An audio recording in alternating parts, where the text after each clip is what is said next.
بسم الله الرحمن الرحيم. يرفع الله الذين آمنوا منكم والذين أوتوا العلم درجات والله بما تعملون خبير۔ اللہ تم میں سے ان لوگوں کے جو ایمان لائے ہیں اور جو علم دیے گئے ہیں درجے بلند کر دے گا، اور اللہ ہر اس کام سے جو تم کر رہے ہو خوب خبردار ہے۔ والصلاة والسلام على سید الانبیاء والمرسلین نبینا محمد وعلى آلہ وصحبہ اجمعین، اما بعد۔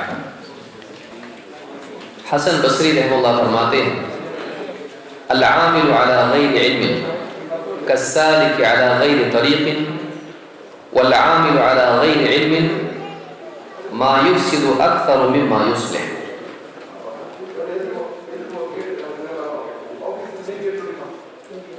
علم کے بغیر راستے پر چلنے والا ایسا ہے ایک آدمی جو علم کے بغیر عمل کرتا ہے۔ العامل علی غیر علم کالسالک علی غیر طریق، علم کے بغیر عمل کرنے والا اس کی مثال ایسی ہے جیسے کوئی انسان منزل تک لے جانے والے راستے کو چھوڑ کے کسی اور راستے پر چلے، راستہ چھوڑ کے چلے۔ والعامل على غیر علم ما يفسد اکثر مما يصلح، اور علم سے عاری ہو کر عمل کرنے والا، علم سے ہٹ کر عمل کرنے والا، علم کے بغیر عمل کرنے والا، اس کا معاملہ یہ ہے کہ ما يفسد اکثر مما يصلح، وہ اصلاح سے زیادہ فساد پیدا کرے گا، وہ بھلائی سے زیادہ بگاڑ لائے گا۔ آپ جانتے ہیں کہ کوئی ڈاکٹر ہے، وہ علاج کرتا ہے، ایک انسان کو اللہ تعالیٰ اس کے ذریعے شفا دیتا ہے، لیکن ایک آدمی اگر نہ جانتا ہو اور اپنے دل سے کوئی بھی دوا دے دے تو کوئی بھی آدمی اس کے ہاتھ سے علاج نہیں کرواتا ہے۔ علاج آدمی اسی سے کرواتا ہے جس کو معلوم ہوتا ہے۔ لا علمی میں محض ہمدردی کر کے کوئی آدمی دوسروں کو دوا دینا شروع کر دے اور اپنی عقل سے دوا دینا شروع کر دے تو لوگ شفا پانے کی بجائے ہلاک ہوں گے، اور ایسا آدمی مجرم بھی قرار پائے گا۔ لہذا لا علمی کی بنیاد پر عمل کرنا منزل تک نہیں لے جاتا ہے بلکہ ایک انسان کو گمراہی کی طرف لے جاتا ہے۔ جامع بیان العلم میں ابن عبد البر نے یہ قول حسن بصری رحمۃ اللہ علیہ کا نقل کیا ہے۔ اللہ کے نبی صلی اللہ علیہ وسلم نے علم کی فضیلت بیان کی ہے، اور خود اللہ رب العالمین نے کئی مقامات پر علم کی فضیلت کو بیان کیا ہے۔ آج اس مجلس میں اختصار کے ساتھ علم کے تعلق سے بعض آداب جو ایک طالب علم کو جن کی رعایت کرنا چاہیے، انشاءاللہ وہ آداب ہم دیکھیں گے۔ یہ اصل میں کچھ مواد ہیں جو اسی عنوان کے تحت میں نے جمع کیا تھا۔ یہ جو مواد ہیں یہ اصل کے اختصار کی تلخیص کا اختصار ہے، تو ایک مستقل کتاب اس پر ہے، اللہ رب العالمین اگر توفیق دے تو انشاءاللہ مکمل ہوگی۔ اس کو مختصر کرنے کے بعد پھر اس کورس کے لیے جویل کے لیے میں نے اس کی تلخیص کی تھی کہ کچھ اور حدیثیں اس میں سے مواد کم کر کے کورس بنایا تھا جو تقریباً 12 گھنٹے کے لیے تھا، لیکن اب چونکہ یہ اور بھی مختصر ہوا ہے اس لیے پھر میں نے اصل کو مختصر کر کے مختصر کی تلخیص کا پھر اختصار کیا ہے۔ تو 30 ابواب اس میں ہیں، اگر وقت رہا تو انشاءاللہ مکمل کریں گے، یا جتنا مکمل ہوتا ہے انشاءاللہ ہم کوشش کریں گے۔ تو علم ایک عظیم الشان نعمت ہے جو اللہ اپنے نبیوں کو دیتا ہے، اور اسی علم کی بنیاد پر وہ صحیح فیصلے کرتے ہیں، لوگوں کی رہنمائی کرتے ہیں، اور اپنے بعد انبیاء علم چھوڑ جاتے ہیں۔ لہذا جو انسان اس علم کو حاصل کرے یہ بہت بڑی نعمت حاصل کرتا ہے۔ ان العلماء ورثۃ الانبیاء وان الانبیاء لم يورثوا دینارا ولا درہما ولكن ورثوا العلم ومن اخذه اخذ بحظ وافر۔ اللہ کے نبی صلی اللہ علیہ وسلم نے فرمایا کہ علماء انبیاء کے وارث، اور انبیاء اپنے پیچھے درہم و دینار نہیں چھوڑتے بلکہ اپنے پیچھے علم کی میراث چھوڑ جاتے ہیں۔ تو جس شخص نے اس علم کو حاصل کیا اس نے نبوی میراث کا بہت بڑا حصہ حاصل کیا۔ تو معلوم ہے کہ جو انسان علم حاصل کر رہا ہے وہ نبی کریم صلی اللہ علیہ وسلم کی چھوڑی ہوئی میراث اس میں سے کچھ حصہ حاصل کر رہا ہے۔ اب جتنا زیادہ وہ علم حاصل کرے اتنا بڑا حصہ میراث کا اس کو ملتا ہے۔ تو علم کے تعلق سے طالب علم کے لیے کن آداب کی رعایت ضروری ہے؟ آج علم کا شوق لوگوں میں عام ہے، نوجوان بھی علم حاصل کر رہے ہیں، لیکن علم کے آداب کیا ہیں؟ ایک طالب علم کو کن کن چیزوں کا خاص خیال رکھنا چاہیے، کیا کرنا چاہیے، کیا نہیں کرنا چاہیے؟ تو اس سلسلے میں کچھ ہدایات ایک طالب علم کے لیے ہیں جو اسی کتاب میں جمع ہیں، جس کا کچھ حصہ ہم انشاءاللہ آج دیکھیں گے۔ سب سے پہلے ہم دیکھیں گے علم کی فضیلت کیا ہے، تاکہ کسی چیز کی رغبت اگر ہم کو ہے تب اس کی طرف کوشش آسان ہوتی ہے۔ جب رغبت ہی نہ ہو تو آدمی عمل کیوں کرے؟ آدمی عمل کرتا ہے رغبت اور حرص کی بنیاد پر، اور فضائل سے رغبت پیدا ہوتی ہے۔ علم نفل عبادت سے افضل ہے۔ اللہ کے نبی صلی اللہ علیہ وسلم فرماتے ہیں فضل العلم احب الی من فضل العباد۔ فضل کے معنی عربی زبان میں زائد کے آتے ہیں، جس کو آپ نفل بھی کہہ سکتے ہیں، اس کے بھی معنی زائد کے ہوتے ہیں۔ فضل العلم، زائد علم، نفل علم میرے نزدیک نفل عبادت سے بہتر ہے، افضل ہے۔ یہ کون کہہ رہا ہے؟ اللہ کے نبی صلی اللہ علیہ وسلم۔ کیوں ایسا ہے؟ اس حدیث کو امام البزار نے، امام طبرانی نے اوسط میں، اور اسی طرح سے امام الحاکم نے اپنی کتاب المستدرک میں اس کو روایت کیا، اور شیخ الالبانی نے اس کو صحیح کہا ہے۔ نفل علم میرے نزدیک نفل عبادت سے بہتر ہے۔ کیوں ایسا؟ اس لیے کہ عبادت کا نفع انسان کی اپنی ذات تک محدود ہوتا ہے، لیکن علم کا نفع انسان کے علاوہ دوسروں تک بھی پہنچتا ہے۔ عبادت کے ذریعے سے کسی کا عقیدہ صحیح نہیں ہوتا ہے، منہج صحیح نہیں ہوتا ہے، لیکن علم کے ذریعے سے دوسروں کے عقیدے کی بھی اصلاح ہوتی ہے، جو عبادت سے اور اعلیٰ چیز ہے، بلکہ عبادت کی قبولیت کی اور صحت کی شرط۔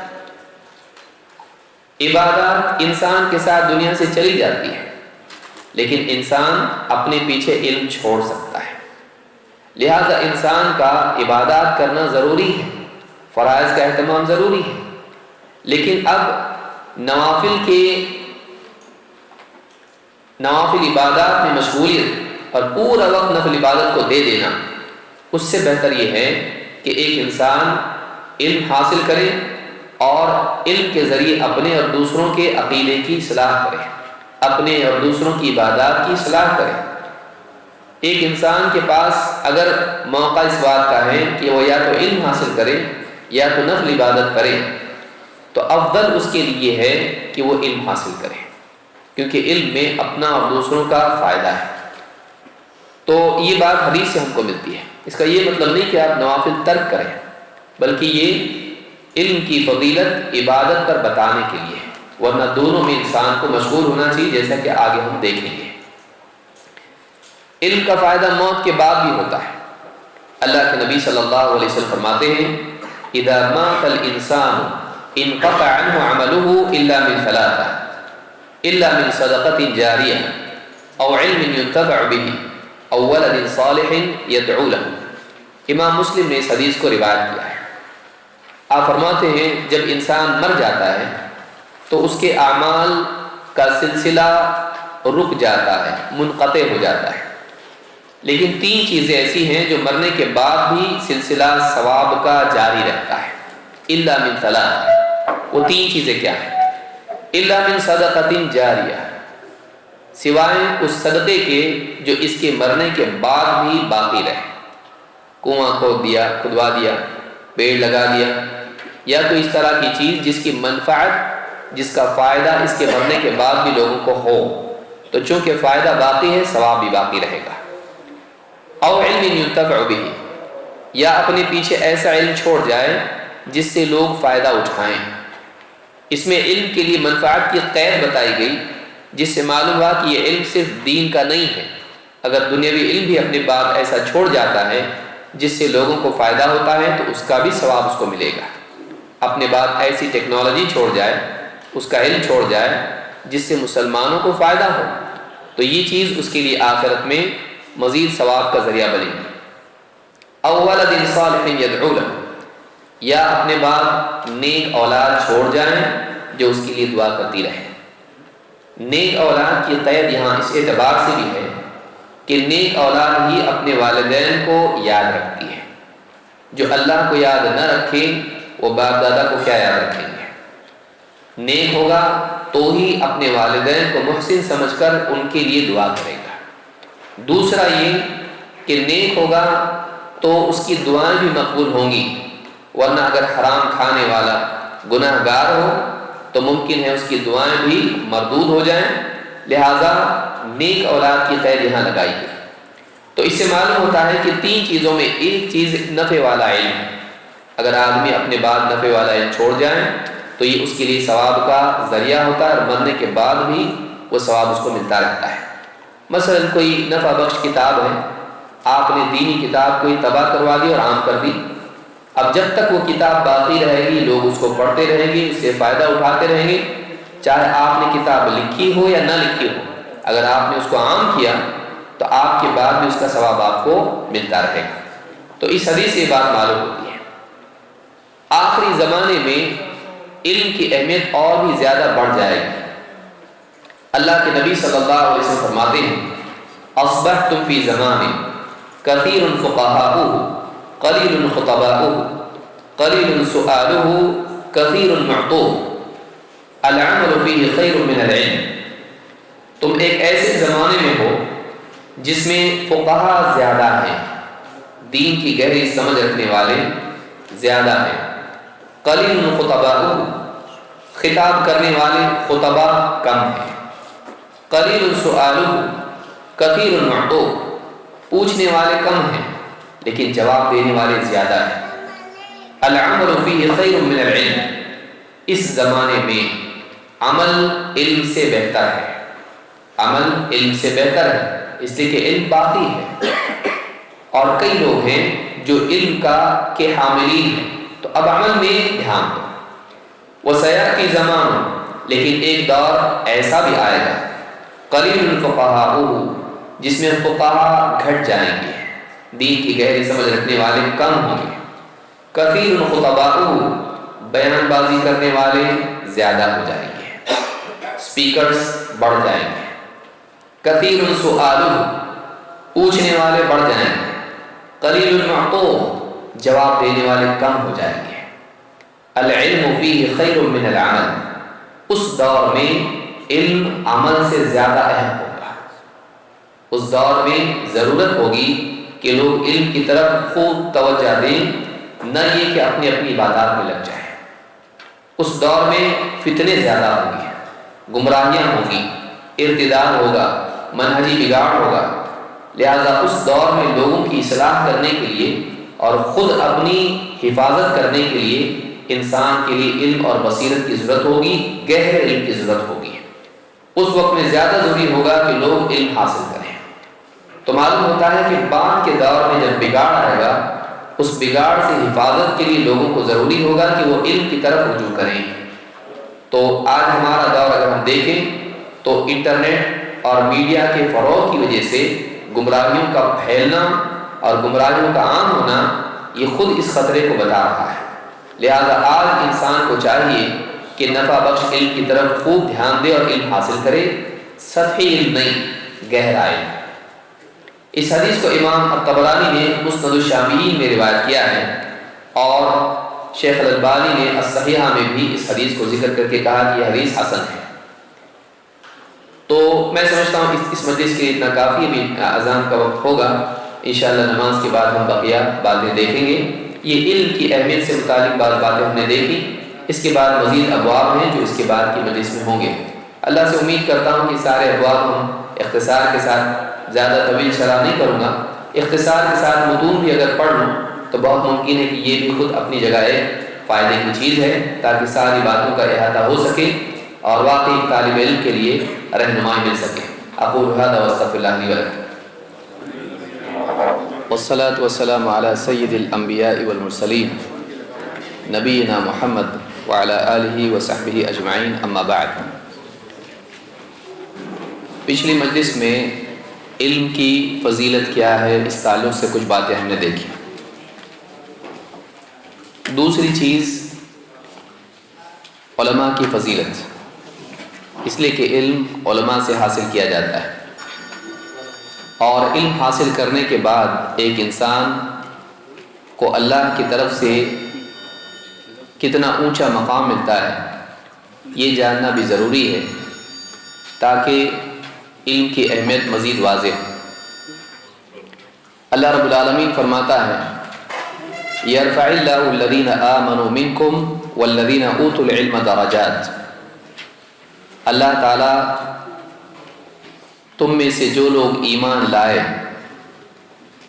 ان کے درجات کو، اور خصوصاً جو علم والے ہیں ان کے درجات کو اونچا کرتا ہے۔ اس آیت میں جو سورہ المجادلہ کی آیت نمبر 11 ہے، اس آیت میں اللہ تعالیٰ نے بتلایا کہ ایمان والوں کے درجات آخرت میں اونچے کیے جائیں گے،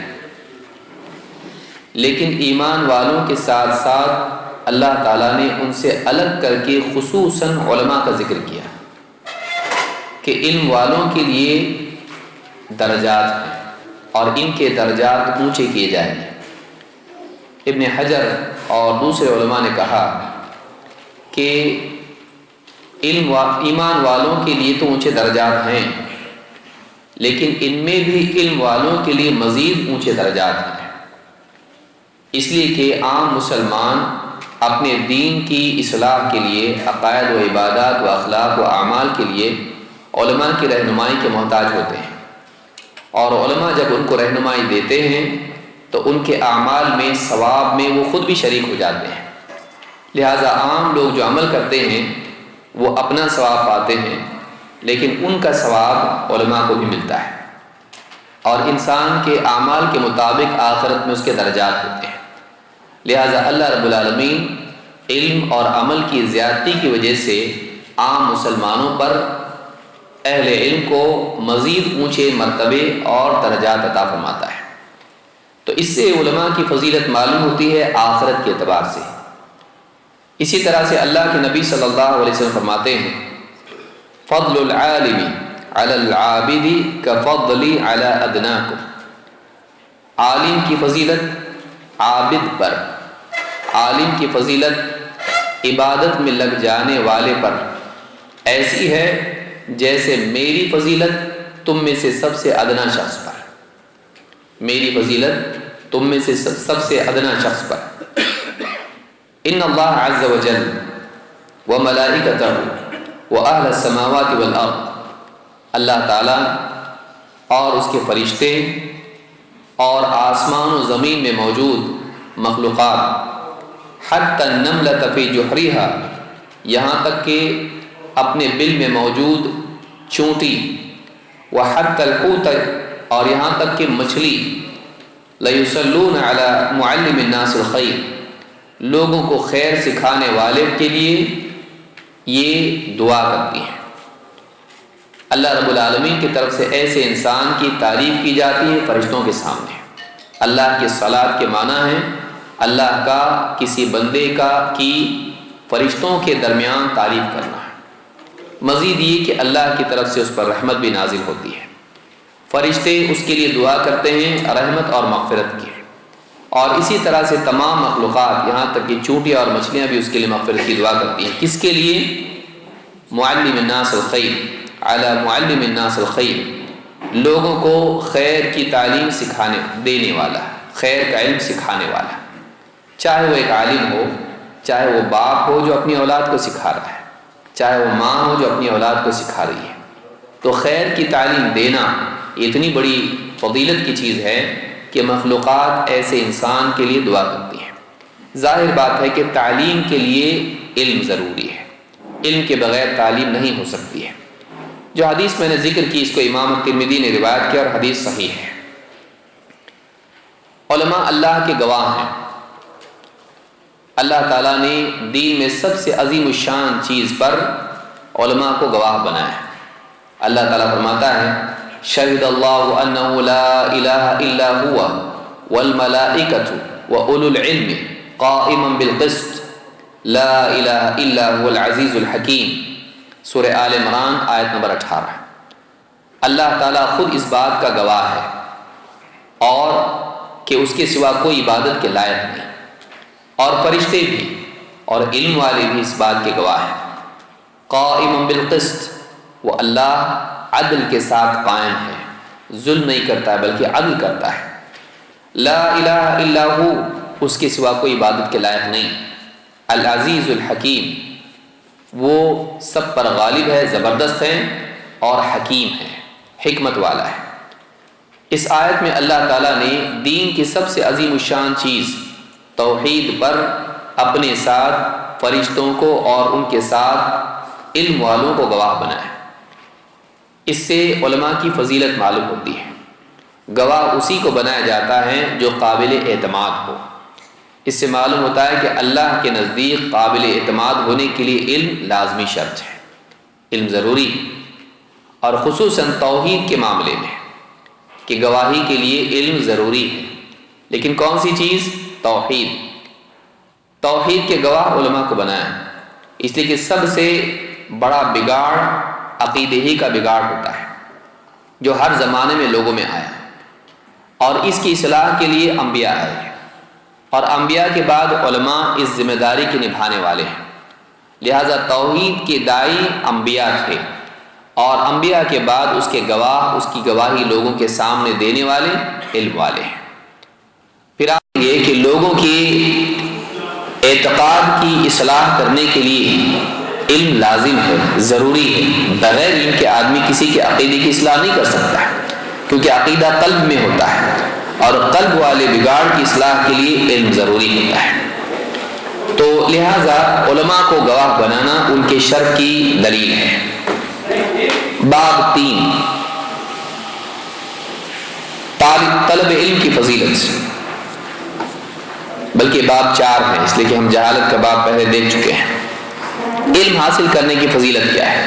ہم نے دیکھا جہالت کی برائی کیا ہے پہلے باب میں، دوسرے باب میں ہم نے دیکھا کہ علم کی فضیلت کتنی ہے، تیسرے باب میں ہم نے دیکھا علماء کی فضیلت کتنی ہے، ابھی چوتھا باب ہے کہ علم حاصل کرنے کی کتنی فضیلت ہے، عملاً علم کے حاصل کرنے کی کوشش میں اپنی صلاحیتوں کو خرچ کرنا، اس کی فضیلت کتنی ہے۔ علم کا حاصل کرنا فرض ہے، اس کے بغیر انسان گناہ گار ہوتا ہے۔ جس چیز کا عقیدہ اور عمل فرض ہے اس کا علم بھی فرض ہے۔ اللہ کے نبی صلی اللہ علیہ وسلم فرماتے ہیں طلب العلم فریضۃ علی کل مسلم، علم حاصل کرنا ہر مسلمان پر فرض ہے۔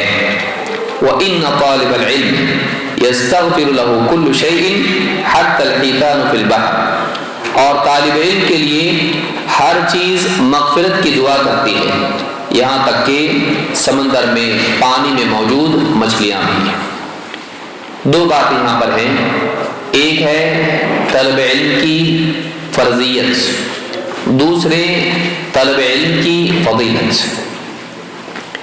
پہلے حصے میں بتایا گیا کہ علم حاصل کرنا ہر مسلمان پر فرض ہے، مرد ہو یا عورت، امیر ہو یا غریب، کسی بھی ملک میں رہتا ہو، کسی بھی دور کا ہو، کسی بھی عمر میں ہو، اس کے لیے علم حاصل کرنا فرض ہے۔ اور کون سا علم حاصل کرنا فرض ہے؟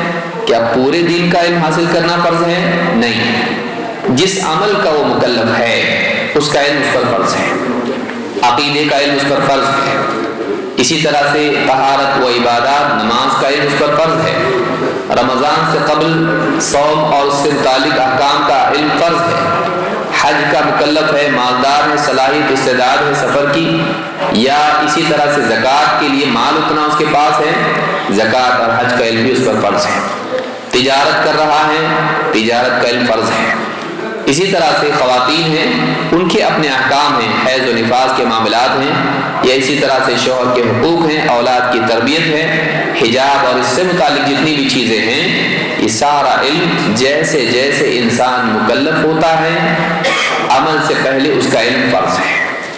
طلب العلم فریضۃ علی کل مسلم، اور فرمایا کہ طالب علم کے لیے ہر چیز مغفرت کی دعا کرتی ہے، یہاں تک کہ سمندر کی مچھلیاں بھی۔ اس حدیث کو امام ابن عبد البر نے اپنی کتاب جامع بیان العلم میں ذکر کیا ہے، اور یہ حدیث صحیح۔ ان پچھلی اور اس حدیث سے معلوم ہوتا ہے کہ جہاں مخلوقات سمندر کی مچھلیاں اور دوسری مخلوقات عالم کے لیے، معلم خیر کے لیے دعا کرتی ہیں، وہیں سمندر کی مچھلیاں اور مخلوقات طالب علم کے لیے بھی دعا کرتی ہیں۔ یہ ایسا مبارک عمل ہے کہ سیکھنے والا بھی دعا کا حقدار بنتا ہے، سکھانے والا بھی دعا کا حقدار بنتا ہے۔ طلب علم جہاد ہے۔ اللہ کے نبی صلی اللہ علیہ وسلم فرماتے ہیں من جاء مسجد هذا لم يأته الا لخير يتعلمه او يعلمه فهو بمنزلة المجاهد في سبيل الله۔ امام ابن ماجہ اور حاکم نے اس کو روایت کیا اور حدیث صحیح۔ فرماتے ہیں اللہ کے نبی صلی اللہ علیہ وسلم، جو شخص میری اس مسجد کو آئے، مسجد نبوی، کیونکہ اس زمانے میں علم سکھانے کا مرکز وہی تھا، تو مقصود اس سے علم حاصل کرنے کے لیے ایسی جگہ جانا ہے جہاں قابل اعتماد صاحب علم لوگوں کو علم کی، نبوی علم کی تعلیم دیتا ہے۔ جو میری اس مسجد کو آئے اور آنے میں اس کی غرض صرف یہی ہو کہ وہ خیر کو سیکھے یا اس کو سکھائے، تو فَهُوَ بِمَنزِلَةِ الْمُجَاهِدِ فِي سَبِيلِ اللَّهِ، تو اللہ کی راہ میں مجاہد کی طرح ہے۔ اس حدیث کو امام ابن ماجہ اور حاکم نے روایت کیا ہے، یعنی علم کی طلب میں چلنے والا اور مسجد نبوی علم حاصل کرنے کے لیے جانے والا یا علم سکھانے کے لیے جانے والا ایسا ہے جیسے اللہ کی راہ میں جہاد کے لیے جا رہا ہے۔ بلکہ ابن قیم رحمۃ اللہ علیہ فرماتے ہیں کہ علم کا حاصل کرنا یا علم کے ذریعے جہاد افضل الجہادین ہے۔ ایک جہاد وہ جو علم والا ہوتا ہے، علم کے ذریعے کیا جاتا ہے، جو اہل باطل پر، اہل کفر پر، اہل الحاد پر رد اور حق کی مدافعت، یہ علم، یہ جہاد، یہ افضل جہاد ہے اس جہاد سے جو تلوار کے ذریعے، ہتھیار کے ذریعے سے ہوتا ہے۔ کیوں؟ اس لیے کہ اس سے جب قتل کیا جاتا ہے وہ آدمی جہنم میں جاتا ہے، لیکن اس علم کے ذریعے سے لوگوں کو ہدایت ملتی ہے اور وہ جنتی ہوتے ہیں۔ اس جہاد کے ذریعے سے ایک ساتھ کئی لوگوں کو حیات اور ہدایت ملتی ہے، اس جہاد کے ذریعے سے کئی لوگ ہلاک ہو جاتے ہیں۔ اگرچہ وہ بھی ضروری ہوتا ہے، لیکن وہ اس کا اپنا نقصان دونوں کو ہوتا ہے، اہل حق کو بھی اس کا نقصان ہوتا ہے، ان کو بھی زخم پہنچتے ہیں، ان کے لیے بھی وہ بھی قتل ہوتے ہیں، لیکن اس جہاد کے ذریعے سے اگلی نسلوں تک کے لیے ہدایت عام ہو جاتی ہے۔ تو یہ جہاد وہ ہے جو ہر حال میں ہوتا رہتا ہے، نفس کے ساتھ جہاد، شیطان کے ساتھ جہاد، بدعتیوں کے ساتھ جہاد، منافقین کے ساتھ جہاد، اہل کفر کے ساتھ جہاد، اہل الحاد کے ساتھ جہاد، اس طرح کا جہاد ہمیشہ چلتا رہتا ہے۔ لیکن جنگ والا جہاد کبھی ہوتا ہے، کبھی نہیں ہوتا ہے۔ اس جہاد کے مکلف سبھی ہیں، اس جہاد کے مکلف سارے کے سارے نہیں ہوتے ہیں، بلکہ عموماً وہ فرض کفایہ ہوتا ہے۔ لہذا نفس اور شیطان کے ساتھ جہاد یہ دائمی جہاد ہے جس کا ہر انسان مکلف ہے۔ تو فرماتے کہ علم کے ساتھ جہاد یہ افضل جہاد ہے دونوں میں سے۔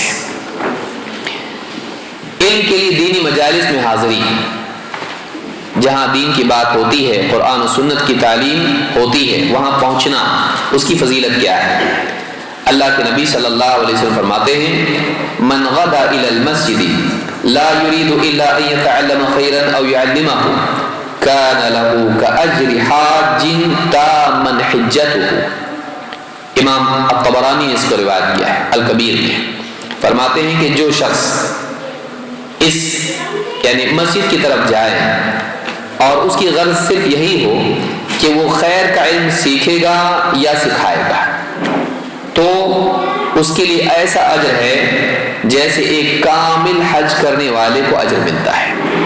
جو آدمی دینی مجالس میں آتا ہے، جیسے یہ مجلس ہے، اللہ ہم سب کے بیٹھنے کو قبول فرمائے اور نفع والا علم حاصل کرنے والا ہم سب کو بنائے۔ تو جو آدمی علم کے لیے مسجد جاتا ہے، یہاں مسجد اس اعتبار سے ذکر کیا گیا ہے کہ اس زمانے میں اور ہمیشہ سے علم کا مرکز مسجد ہی رہا ہے، اس لیے کہ مسجد میں علم سیکھنا یہ صحابہ کا سلف کا طریقہ تھا، لیکن اس میں وہ چیزیں بھی داخل ہیں، وہ جگہ بھی داخل ہیں جہاں خیر کا علم، جیسے مدارس ہیں یا اس طرح کے دینی مراکز ہیں، وہاں جا کر اگر خیر کا علم حاصل کرتا ہے تو اس میں یہ بھی داخل ہے۔ کیوں؟ اس لیے کہ اصل مقصد جگہ نہیں ہے، بلکہ اصل مقصد طلب علم ہے۔ تو اس حدیث سے بات معلوم ہوتی ہے کہ اس کا اجر حج کے برابر ہے، کامل حج کے برابر، اگر آدمی علم حاصل کرنے کے لیے جاتا ہے۔ علمی مجالس کی فضیلت کیا ہے؟ اللہ کے نبی صلی اللہ علیہ وسلم فرماتے ہیں وَمَا اجْتَمَعَ قَوْمٌ فِي بَيْتٍ مِّن بُيُوتِ اللَّهِ يَتْلُونَ كِتَابَ اللَّهِ وَيَتَدَارَسُونَهُ بَيْنَهُمْ، جب بھی کچھ لوگ اللہ کے گھروں میں سے کسی گھر میں جمع ہوتے ہیں، اللہ کی کتاب پڑھتے ہیں اور اس کا آپس میں درس کرتے ہیں، مدارست کرتے ہیں، إِلَّا نَزَلَتْ عَلَيْهِمُ السَّكِينَةُ، تو ان پر اللہ کی طرف سے سکینت نازل ہوتی ہے، سکون ان کو ملتا ہے، قلوب میں تسکین پیدا ہوتی ہے۔ وَغَشَّتْهُمُ الرَّحْمَةُ، اللہ کی رحمت ان کو ڈھانپ لیتی ہے۔ وَحَفَّتْهُمُ الْمَلَائِكَةُ، فرشتے ان کو گھیر لیتے ہیں۔ وَذَكَرَهُمُ اللَّهُ فِي مَنْ عِنْدَهُ، اور اللہ تعالیٰ اپنے ہاں فرشتوں کے درمیان ان کی تعریف کرتا ہے، ان کا تذکرہ کرتا ہے۔ اس حدیث کو امام مسلم نے روایت کیا ہے۔ اس حدیث سے بات معلوم ہوتی ہے کہ دینی مجالس میں حاضر ہونا ان 4 نعمتوں کا حقدار انسان کو بناتا ہے۔ ایک، اللہ کی طرف سے ان پر سکینت نازل ہوتی ہے۔ 2، اللہ تعالیٰ کی رحمت کے وہ حقدار بنتے ہیں۔ 3، اللہ تعالیٰ کے فرشتے ان کو گھیر لیتے ہیں اکراماً اور حفاظت کے طور پر۔ اور 4، اللہ تعالیٰ فرشتوں کے درمیان ان کی تعریف کرتا ہے۔ تو یہ 4 چیزیں اس آدمی کو نصیب ہوتی ہے جو اللہ کے گھروں میں سے کسی گھر میں کسی مقام پر جمع ہو کر قرآن کا علم سیکھے یا سکھائے۔ اس سے دینی مجالس کی فضیلت معلوم ہوتی ہے۔ آج آن لائن بہت سارے لوگ سنتے ہیں، لیکن اگر انسان کے لیے ممکن ہو تو وہ چل کر ایسی مجلسوں میں جائے۔ یہ فضیلت مجلس میں حاضری کے اعتبار سے ہے، گھر بیٹھ کے سننے والے کے لیے نہیں۔ لیکن اگر کوئی دور ہے تو اس کے لیے وہی ایک ذریعہ ہے، لیکن جو قریب سے حاضر ہو سکتا ہے مجلسوں میں حاضر ہونا چاہیے۔ آئیے دیکھتے ہیں کہ طلب علم کے آداب کیا ہے، کیونکہ ہمارے سامنے بہت مواد اس لیے تفصیلی شرح کا موقع نہیں ہے، لیکن نصوص اگر ہم جان لیں، جو دلائل ہم جان لیں، تو یہ بھی خود ہمارے لیے زیادہ انشاءاللہ فائدے کی چیز ہوگی۔ طلب علم کے کیا آداب ہیں؟ اس میں کل 27 باب ہیں، انشاءاللہ ایک ایک کر کے ہم اس کو دیکھنے کی کوشش کریں گے۔ نمبر 1، طالب علم کے لیے ضروری ہے کہ وہ طلب علم میں اپنی نیت خالص کرے۔ وہ علم کسی دنیاوی فائدے کے لیے، شہرت کے لیے، عزت کے لیے، مقام کے لیے، مفاد کے لیے حاصل نہ کرے۔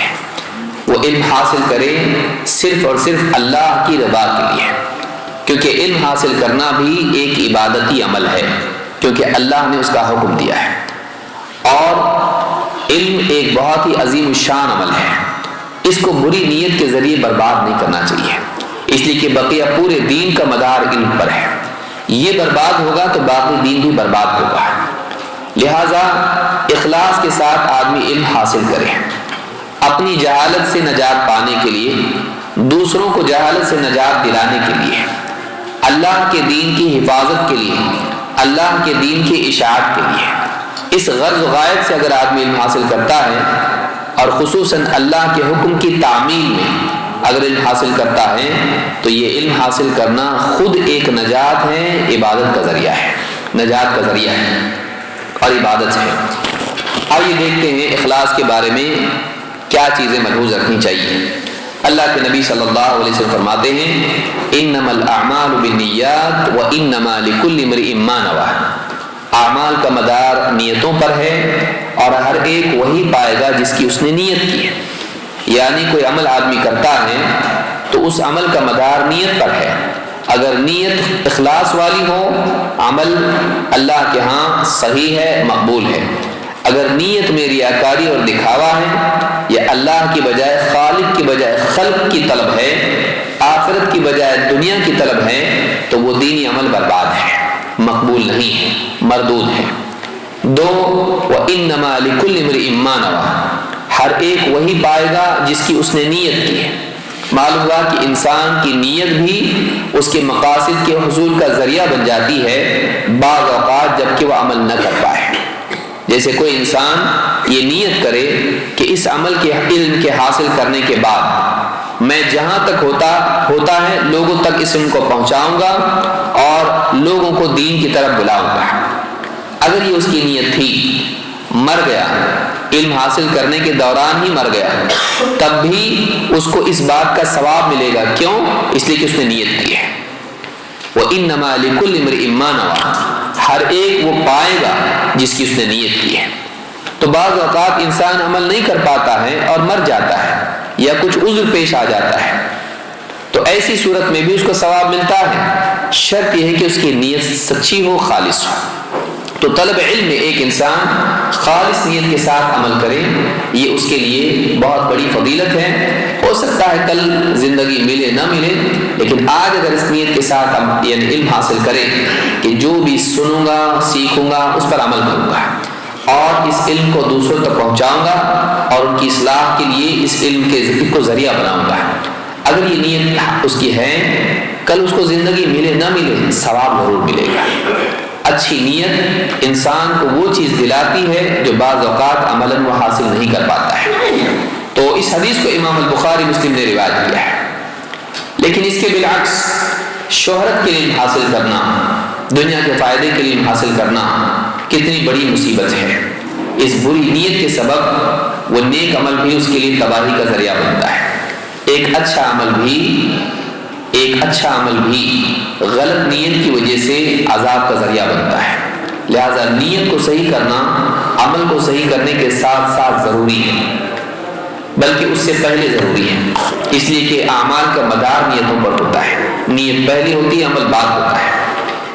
اللہ کے نبی صلی اللہ علیہ وسلم فرماتے ہیں من طلب العلم لیماری به السفہاء او لیباہی به العلماء او لیصرف به وجوہ الناس الیہ فهو فی النار، جو شخص علم حاصل کرے اس غرض سے کہ کم علم لوگوں کے ساتھ حجت کر کے انہیں کنفیوز کرے، انہیں ان کے ساتھ لڑ کے انہیں مریا شک میں مبتلا کرے، او لیباہی به العلماء، یا علماء کی برابری کر کے لوگوں پر فخر جتائے، ان کی صف میں بیٹھ کر ان کے ساتھ شمار ہونے کے لیے کوشش کریں تاکہ لوگوں پر فخر کریں، او لیصرف به وجوہ الناس الیہ، یا اس غرض سے حاصل کریں کہ لوگوں کو اپنی طرف متوجہ کرے، لوگوں کو اپنی طرف، لوگوں کے چہرے اپنی طرف پھیر دے، لوگوں کی توجہات کا مرکز بن جائے، لوگوں کو اپنی طرف اٹریکٹ کریں، اپنے فین بنانے کی غرض سے لوگوں میں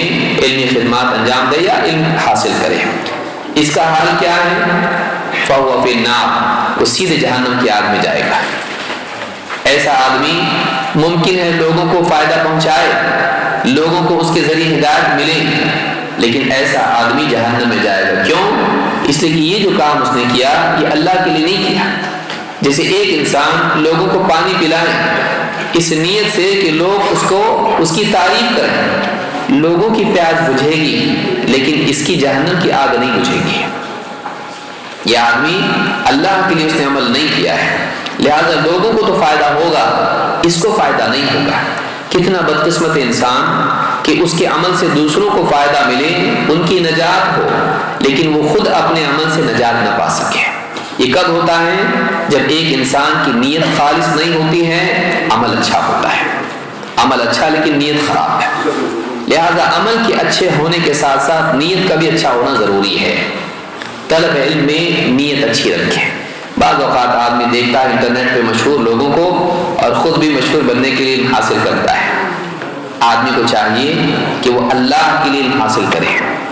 اللہ رب العالمین کے ہاں مقام بنانا ساری دنیا کے پاس مقام بنانے سے کئی گنا بہتر ہے۔ ناقص مخلوق کے مقابلے میں وہ رب العالمین جو خالق ہے اور ہر اعتبار سے کامل ہے، اس کے ہاں جگہ بنانا یہ زیادہ بہتر ہے۔ دنیا میں جگہ ملے نہ ملے، آخرت میں اگر جگہ ملے تو یہ عزت کی چیز ہے۔ کئی نبی ایسے آئیں گے جن کو لوگوں نے قبول نہیں کیا، لوگوں کے دلوں میں ان کی جگہ نہیں بنی، ان کی قوموں نے ان کو انکار کر دیا، ان کو دھتکار دیا، لیکن اللہ کے ہاں ان کا اونچا مقام ہے۔ اصل عزت اللہ کے ہاں ہوتی ہے، لوگوں کی عزت کوئی قیمت نہیں رکھتی ہے۔ تو ایک آدمی کو چاہیے کہ وہ علم حاصل کرے، طالب علم کو چاہیے کہ وہ علم حاصل کرے صرف اور صرف اللہ کی رضا کے لیے، اپنی جہالت دور کرنے کے لیے، دوسروں کو جہالت سے نجات دلانے کے لیے، علم کی حفاظت کے لیے، علم کی اشاعت کے لیے، حق کے دفاع کے لیے، باطل کی تردید کے لیے۔ اگر یہ اس کی نیت ہے تو اچھی نیت ہے، ورنہ بری نیت ہے۔ اس حدیث کو امام ابن ماجہ نے روایت کیا، جس کو میں نے ذکر کیا ہے۔ ایک حدیث مزید اس بات کی سنگینی کو بتاتی ہے کہ ایک انسان قرآن و سنت کا علم حاصل کرے لیکن نیت لوگوں کے درمیان لقب پانے کی ہو، اس کا انجام کیا ہے۔ ایک طویل حدیث میں اللہ کے نبی صلی اللہ علیہ وسلم فرماتے ہیں، قیامت کا منظر ذکر کرتے ہوئے، وَرَجُلٌ وَسَّعَ اللَّهُ عَلَيْهِ وَأَعْطَاهُ مِنْ أَصْنَافِ الْمَالِ كُلِّهِ فَأُتِيَ بِهِ۔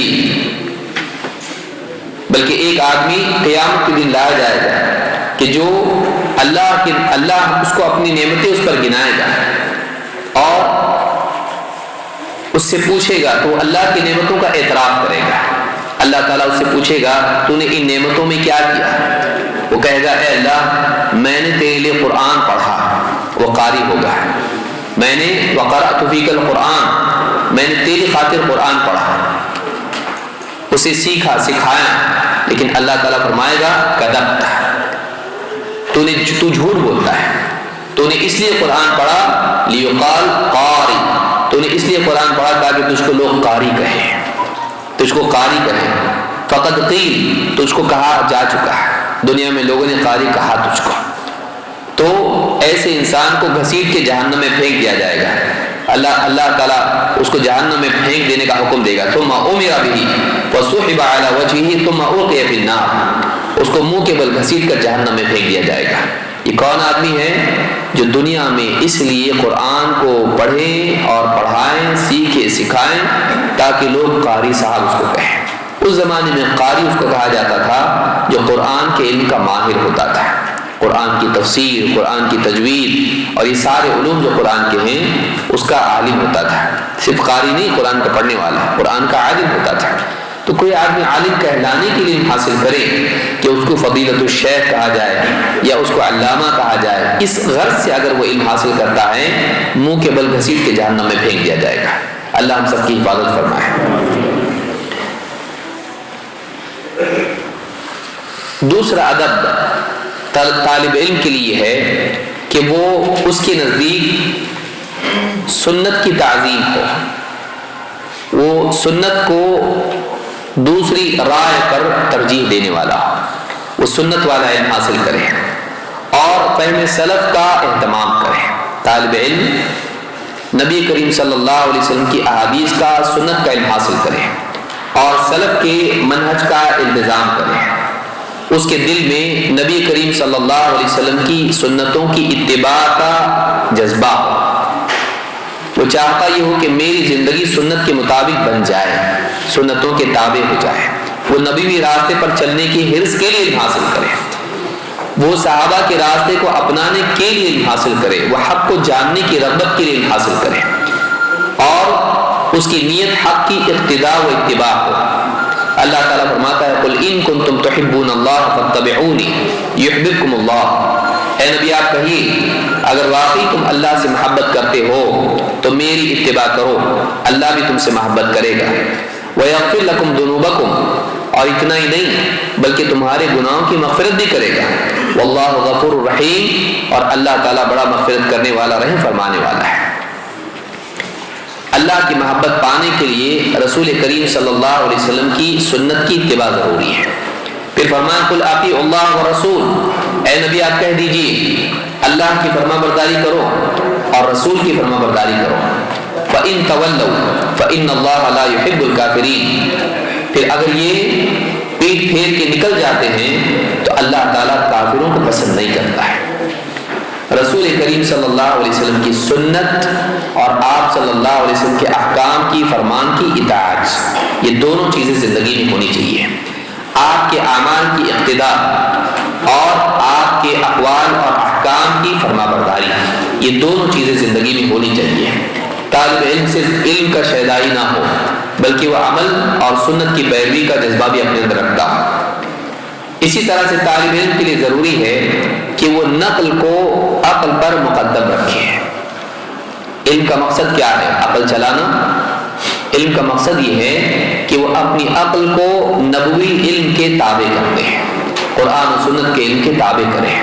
تو ہمیشہ وہ اپنے آپ کو تابع رکھے، اپنی خواہشات کو، اپنے جذبات کو، اپنی عقل کو نبوی علم کے۔ علی رضی اللہ عنہ کہتے ہیں لو کان الدین بالرأی لکان اسفل الخف اولا بالمسح من اعلی۔ اگر دین کا مدار مجرد رائے پر ہوتا تو چمڑے کے جو موزے ہوتے ہیں جن کو خفین کہا جاتا ہے تو ان کے اوپر مسح کرنے کی بجائے نیچے مسح کرنا زیادہ عقل کو صحیح دکھائی دیتا ہے۔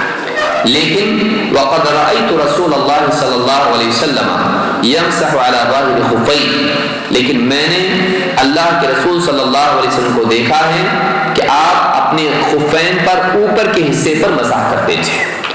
عقل تابع ہوگی نبی صلی اللہ علیہ وسلم کی سنت کے۔ طالب علم کو ہمیشہ اس بات کا التزام و اہتمام کرنا چاہیے کہ اس کے جذبات، اس کی سمجھ، اس کی عقل، اس کی چاہتیں تابع ہوں اس علم کے جس کو لے کر نبی صلی اللہ علیہ وسلم آئے۔ اس روایت کو امام احمد، ابو داؤد، دارقطنی اور بہقی نے روایت کیا ہے۔ سلف کے فہم کا بھی التزام ہو، جہاں قرآن و سنت کو اپنی رائے پر مقدم کرے، اپنی سوچ پر مقدم کرے، وہیں صحابہ اور سلف کے فہم کو بھی اپنے فہم پر مقدم کرے۔ ابراہیم التیمی کہتے ہیں خلع عمر بن الخطاب ذات یوم، ایک دن عمر بن خطاب رضی اللہ تعالیٰ عنہ اکیلے تھے، فجعل يحدث نفسه، وہ اپنے آپ میں سوچ میں پڑ گئے، غور فکر کرنے لگے۔ فارسل الى ابن عباس فقال كيف تختلف هذه الامه وكتابها واحد ونبيها واحد وقبلتها واحده۔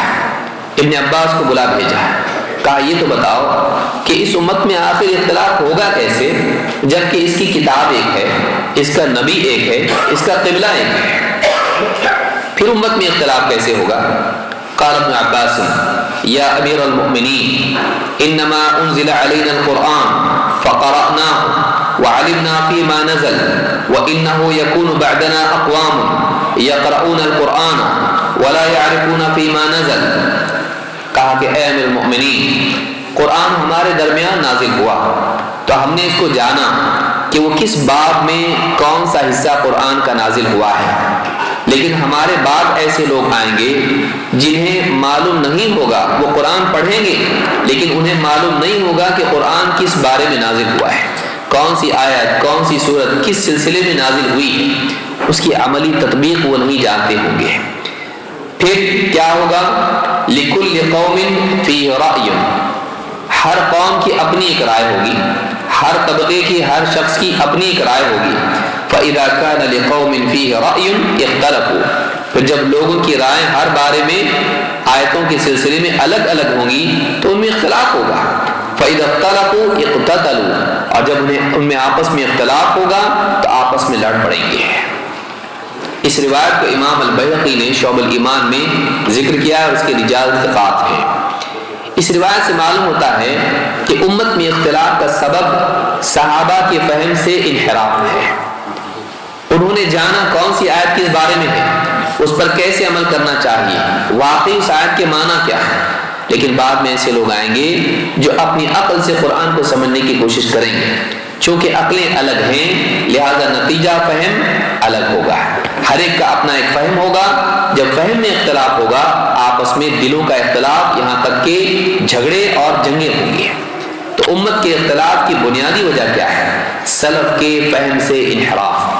اس میں ابن عباس رضی اللہ عنہ کی فضیلت اور ان کا مقام بھی ہے کہ اتنے بڑے صحابی عمر بن خطاب رضی اللہ تعالیٰ نے ان سے پوچھا، ان کو بلا بھیجا کہ بتاؤ کیوں ایسا ہوگا، اور انہیں معلوم تھا کہ واقعی اس کی وجہ کیا ہے۔ اس سے ان کے علم کی فضیلت بھی معلوم ہوتی ہے۔ تو سلف کے فہم سے محرومی ہلاکت کا سبب ہے، لہذا طالب علم کو چاہیے کہ وہ دین کو سمجھنے میں کبھی بھی سلف کے فہم سے خروج نہ کرے، وہ سلف کے فہم کا التزام کرے، دین کے احکام کی، عقائد کی، نصوص کی نئی تعبیر پیش نہ کرے، جو فہم سمجھتے آئے ہیں اسی کی اقتداء کرے، اسی کی پیروی کرے۔ نبی صلی اللہ علیہ وسلم اور صحابہ کے راستے کو چھوڑنا کتنا خطرناک ہے۔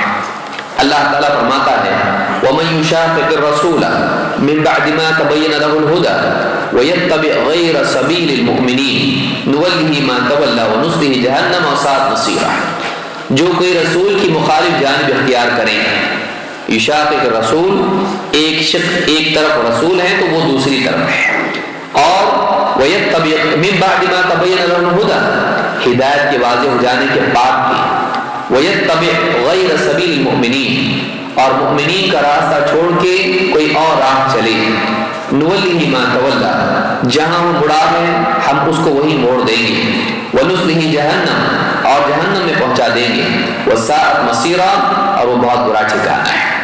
معلوم ہوا کہ نبی صلی اللہ علیہ وسلم کی مخالف جانب اختیار کرنا، اعتقاد، قول و عمل میں، عبادات و اخلاق میں آپ کی مخالفت کرنا جہنم میں لے جاتا ہے۔ لیکن اسی کے ساتھ ساتھ صحابہ کے راستے کو چھوڑ کر، سلف کے راستے کو چھوڑ کر کسی اور پر راستے پر چلنا بھی جہنم میں لے جاتا ہے۔ لہذا ایک طالب علم کو چاہیے کہ وہ نبی صلی اللہ علیہ وسلم اور صحابہ کے راستے کو چھوڑ کر نہ چلے۔ اللہ کے نبی صلی اللہ علیہ وسلم کے صحابی عبداللہ بن عمرو رضی اللہ عنہ فرماتے ہیں اللہ کے رسول صلی اللہ علیہ وسلم نے فرمایا وَتَفْتَرِقُ أُمَّتِي عَلَى 73 مِلَّةٍ كُلُّهُمْ فِي النَّارِ إِلَّا مِلَّةً وَاحِدَةً، میری امت 73 فرقوں میں بٹ جائے گی، سب کے سب جہنم میں جائیں گے سوائے ایک کے۔ قالوا ومن هي یا رسول اللہ، صحابہ نے پوچھا اللہ کے رسول وہ ایک کون ہوں گے، وہ ایک فرقہ کون سا ہوگا؟ قال ما انا علیہ واصحابی، جو اس راستے پر ہوں، جو اس منہج پر ہوں جس پر میں اور میرے صحابہ ہیں۔ معلومات یہ ہدایت ہے، یہ نجات ہے۔ لہذا طالب علم اس راستے کو چھوڑ کے کسی اور راستے پر نہ چلے۔ نئی تحقیق جو 1400 سال میں کبھی نہیں آئی، نیا قول جو کسی سلف میں سے کسی نے اس کا ذکر نہیں کیا، ہمیشہ ایسی چیزوں سے بچے۔ وہ سلف کے راستے پر چلنے والا ہو، اسی کی حرص کرنے والا ہو، اس لیے کہ انسان کی جس چیز کی رغبت ہوتی ہے اس کی کوشش اسی راہ پر چلتی ہے۔ اگر سنت اور سلف کے راستے کی پیروی کی حرص اس کی ہوگی تو اس علم کی کوشش وہ کرے گا اور اس کے علم میں اور فہم میں اللہ تعالیٰ ثواب و برکت ڈالے گا۔ تیسرا باب ظاہر و باطن کی پاکیزگی۔ طالب علم کو چاہیے کہ اس کے مزاج میں پاکیزگی ہو، ظاہراً و باطناً۔ گناہوں سے اپنے قلب کو دھوئے، پاک کرے، گناہ والے دل کے ساتھ وہ علم حاصل نہ کرے، بلکہ اللہ سے توبہ کرے، گناہوں سے بچے، ماضی کے گناہوں کے لیے توبہ کا راستہ اپنائیں اور مستقبل کے لیے گناہوں سے بچنے کے لیے تقویٰ کا راستہ اپنائیں۔ اگر ایسا نہیں کرتا ہے تو یہ معاصی حق کی معرفت میں اس کے لیے حجاب بن جائیں گے۔ اللہ تعالیٰ فرماتا ہے وَيْلٌ يَوْمَئِذٍ لِلْمُكَذِّبِينَ، بربادی ہے جھٹلانے والوں کے لیے قیامت کے دن۔ الَّذِينَ يُكَذِّبُونَ بِيَوْمِ الدِّينِ، یہ وہ لوگ ہیں جو قیامت کے دن کا انکار کرتے ہیں، اسے جھٹلاتے ہیں۔ وَمَا يُكَذِّبُ بِهِ إِلَّا كُلُّ مُعْتَدٍ أَثِيمٍ، اور اس دن کو وہی جھٹلاتا ہے جو بڑا حدیں پار کرنے والا سرکش ہے اور گناہ گار ہے۔ اذا تتلى عليه آیاتنا قال اساطیر الاولین، جب اس کے سامنے ہماری آیتیں پڑھی جاتی ہیں تو کہتا ہے کہ یہ پچھلی باتیں ہیں، بس پچھلے قصے کہانیاں ہیں۔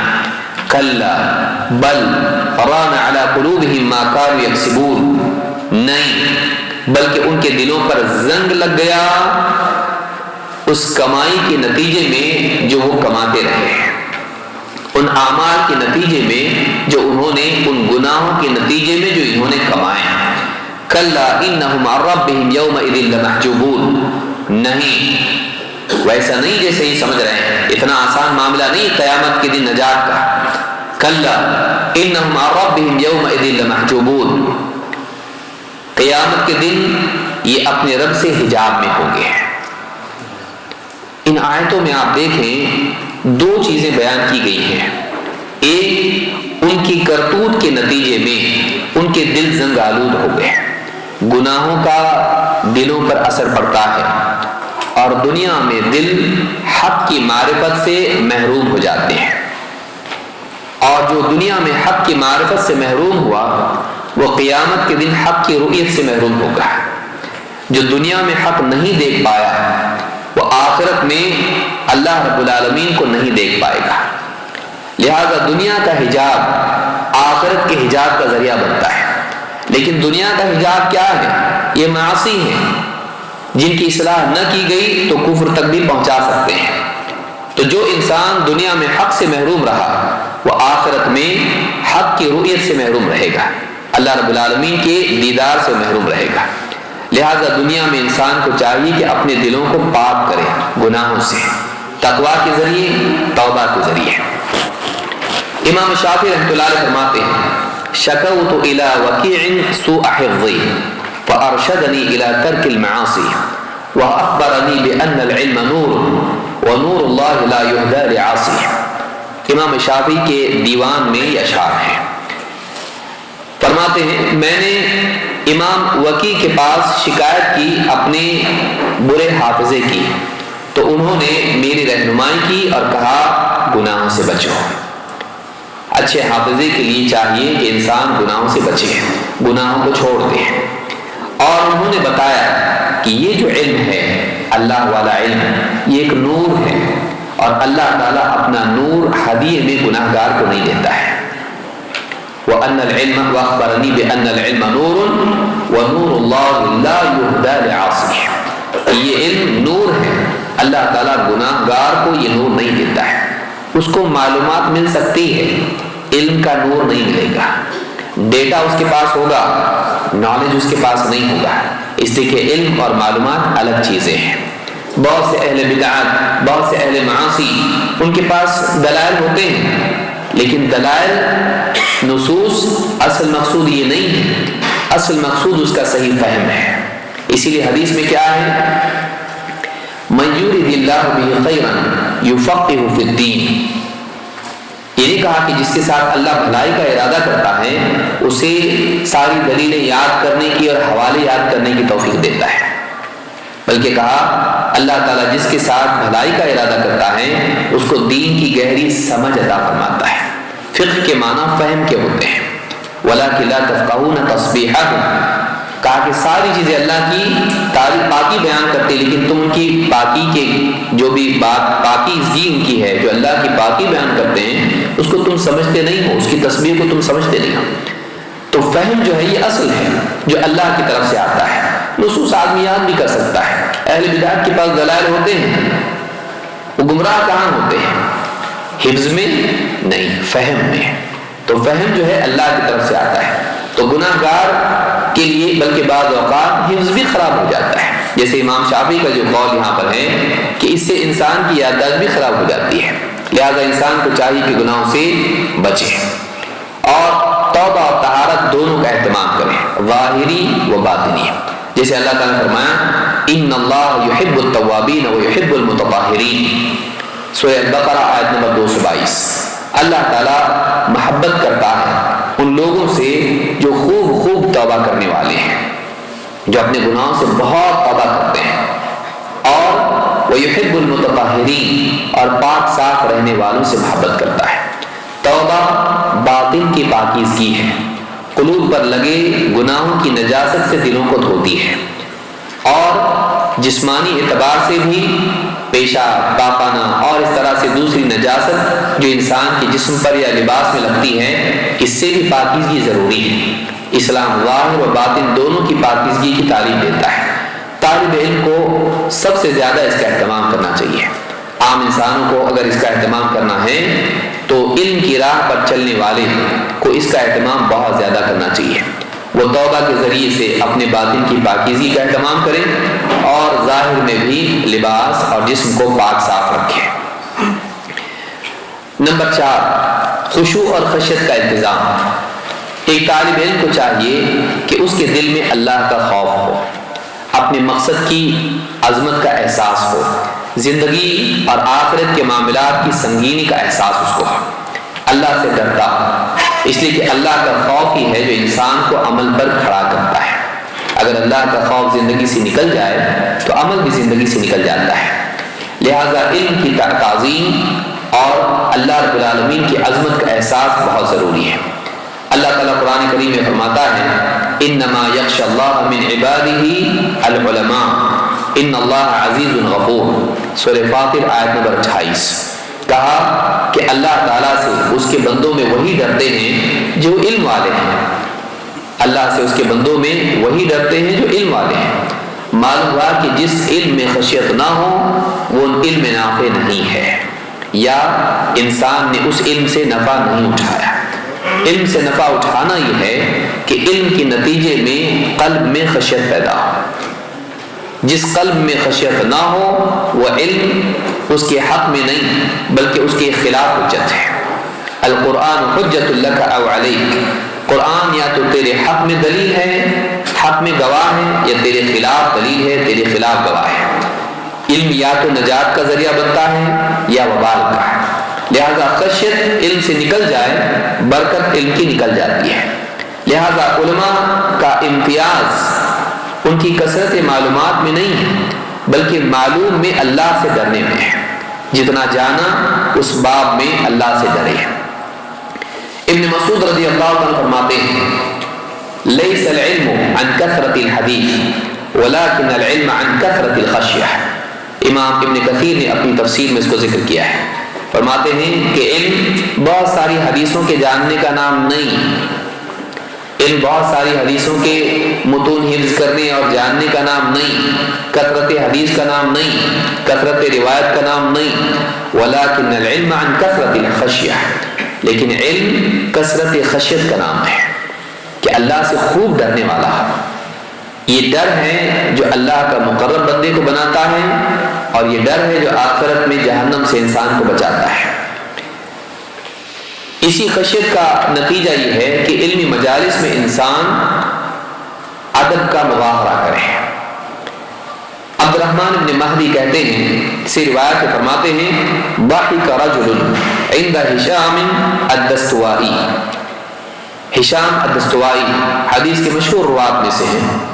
ان کی مجلس میں ایک شخص بیٹھا تھا اور کھلکھلا کے ہنسنے لگا، ہنسی مذاق میں مشغول ہوا، ہنسنے لگا۔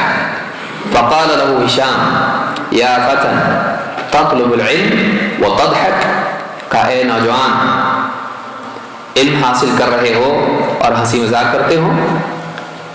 فقال الیس اللہ اضحک وابکا، کہا کیا یہ اللہ نہیں ہے جو ہنساتا ہے رلاتا ہے؟ قرآن میں بھی اللہ نے سورہ نجم میں کہا کہ اللہ ہنساتا ہے اور اللہ ہی رلاتا ہے، تو یہ تو اللہ ہی جو ہنسا رہا ہے، اللہ رلا رہا ہے۔ بطور احتجاج اس نے بات کہی، تو کیا اللہ تعالیٰ ہنساتا رلاتا نہیں ہے؟ یعنی اپنے اس فعل کے دفاع میں اللہ کی طرف انتساب کیا کہ اللہ ہی نے مجھ کو ہنسایا گویا کہ، تو کیا اللہ ہنساتا رلاتا نہیں ہے؟ فقال ہشام فبکی اذن، تو پھر رو، کیونکہ تو جو بات کہہ رہا ہے وہ کیا کہہ رہا ہے؟ اللہ ہنساتا ہے اور رلاتا ہے، تو تجھ کو صرف ہنسنا نہیں، تجھ کو رونا چاہیے۔ کیوں؟ اس لیے کہ جو انسان موت کے کنارے کھڑا ہوا ہے، جہنم کے کنارے کھڑا ہے، جس کو اپنا انجام معلوم نہیں، جس کو اپنی کوتاہیوں کا علم ہے، جس کو معلوم نہیں کہ اللہ تعالیٰ اس سے راضی ہے کہ ناراض، جس کو اس بات کا اندیشہ ہے کہ شیطان اس کو بھڑکا سکتا ہے، جسے اس بات کا خوف ہے کہ نفس کبھی بھی گمراہ کر سکتا ہے، جب تک زندگی ہے فتنہ باقی ہے اور میں نجات نہیں پایا ہوں اب تک، اور پل صراط سے گزرنا ہے، قیامت کے دن اللہ کے پاس کھڑے ہو کے جواب دینا ہے۔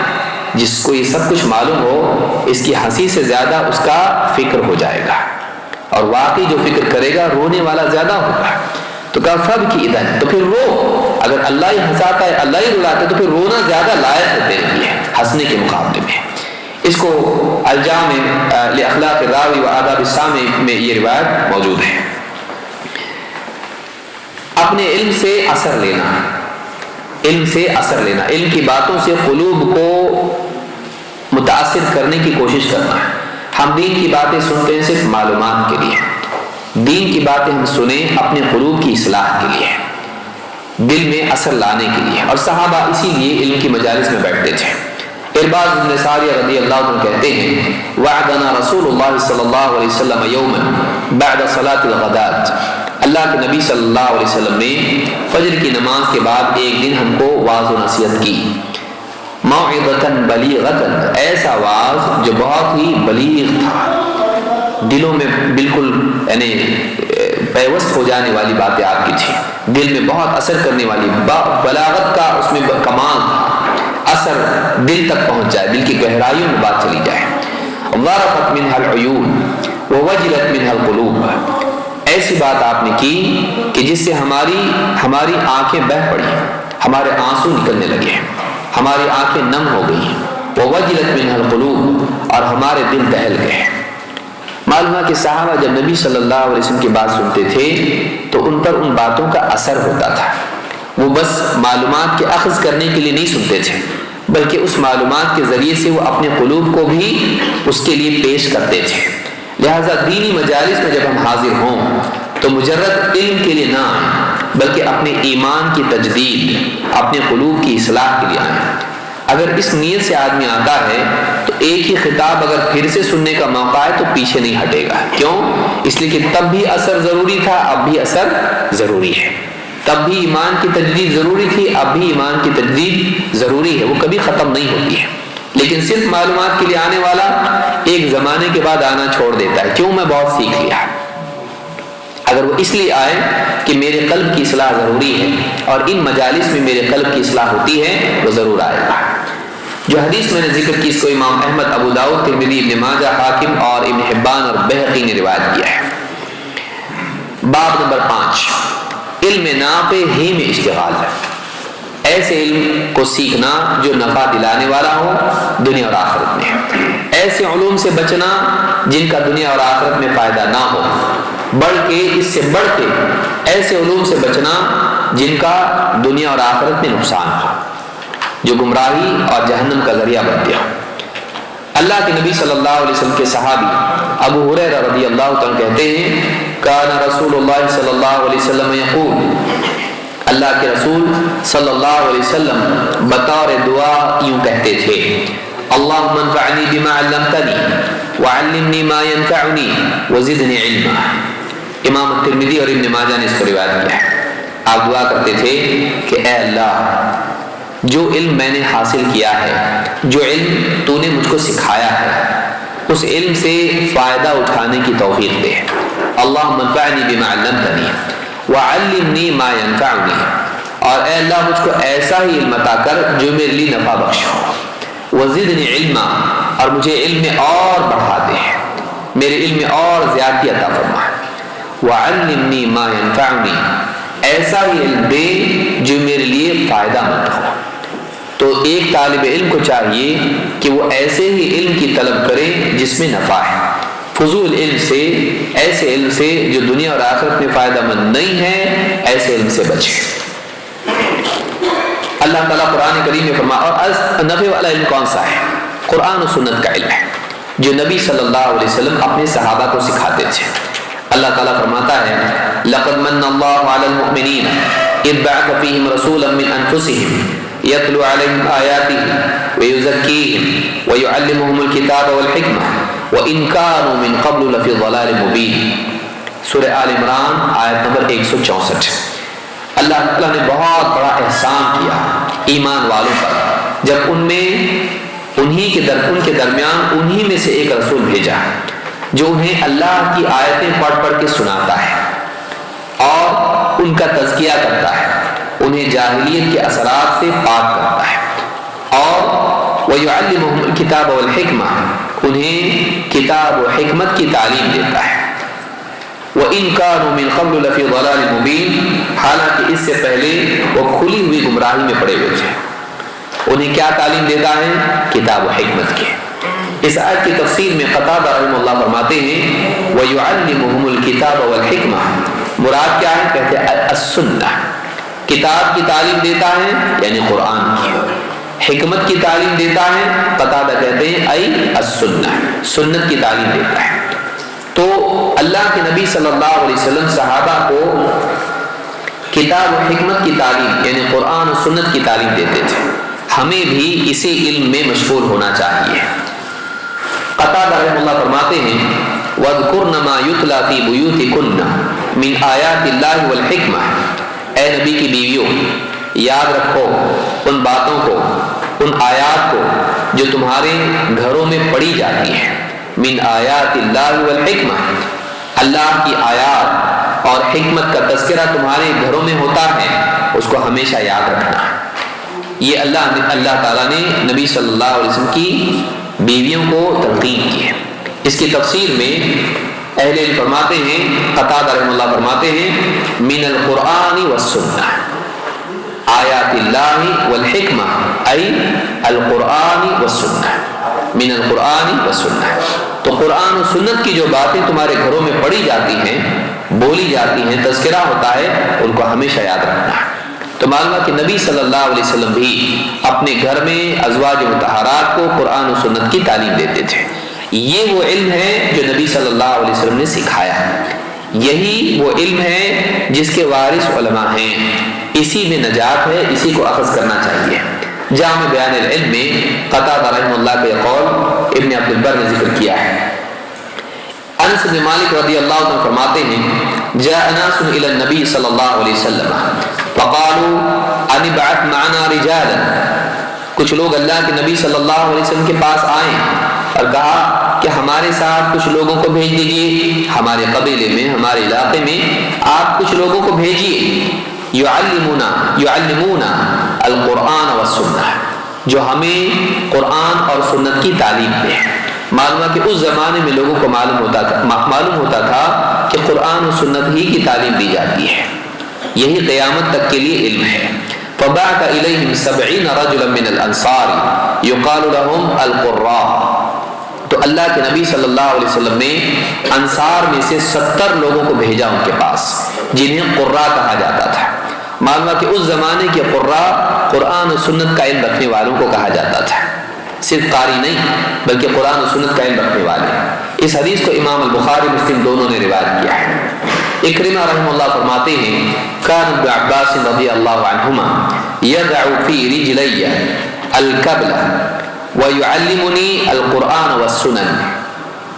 اکرمہ کہتے ہیں کہ عبداللہ ابن عباس میرے پاؤں میں بیڑیاں ڈال دیتے تھے اور مجھے قرآن اور سنت کا علم سکھاتے تھے۔ اس سے بعد یہ بات بھی معلوم ہوئی کہ طالب علم پر اگر معلم جبر کر کے اس کو سکھاتا ہے تب بھی ٹھیک ہے، بچوں کو یا طالب علم کو اگر معلم کہتا ہے سیکھو، بیٹھو، سنو، اور اس کو نہیں چھوڑتا ہے اور سکھاتا ہے تب بھی ٹھیک ہے، اس میں کوئی حرج نہیں، اس لیے کہ اس میں اس کا فائدہ ہے۔ تو امام الدارمی نے اس کو روایت کیا، اس کی سند صحیح ہے۔ باب نمبر 6، اخذ علم میں مبادرت، علم کو ٹالنے کی بجائے علم کے لیے جلدی کرنا۔ معلوم نہیں کل مشغولیت آ جائے، زندگی ختم ہو جائے، یا ایسی گمراہیاں اس کے سامنے آئیں کہ ان سے بچنے کے لیے اس کے پاس علم کے راستے نہ ہوں اور اس کے لیے وقت نہ رہے اور گمراہ ہو جائے، اس کی لپیٹ میں آ جائے۔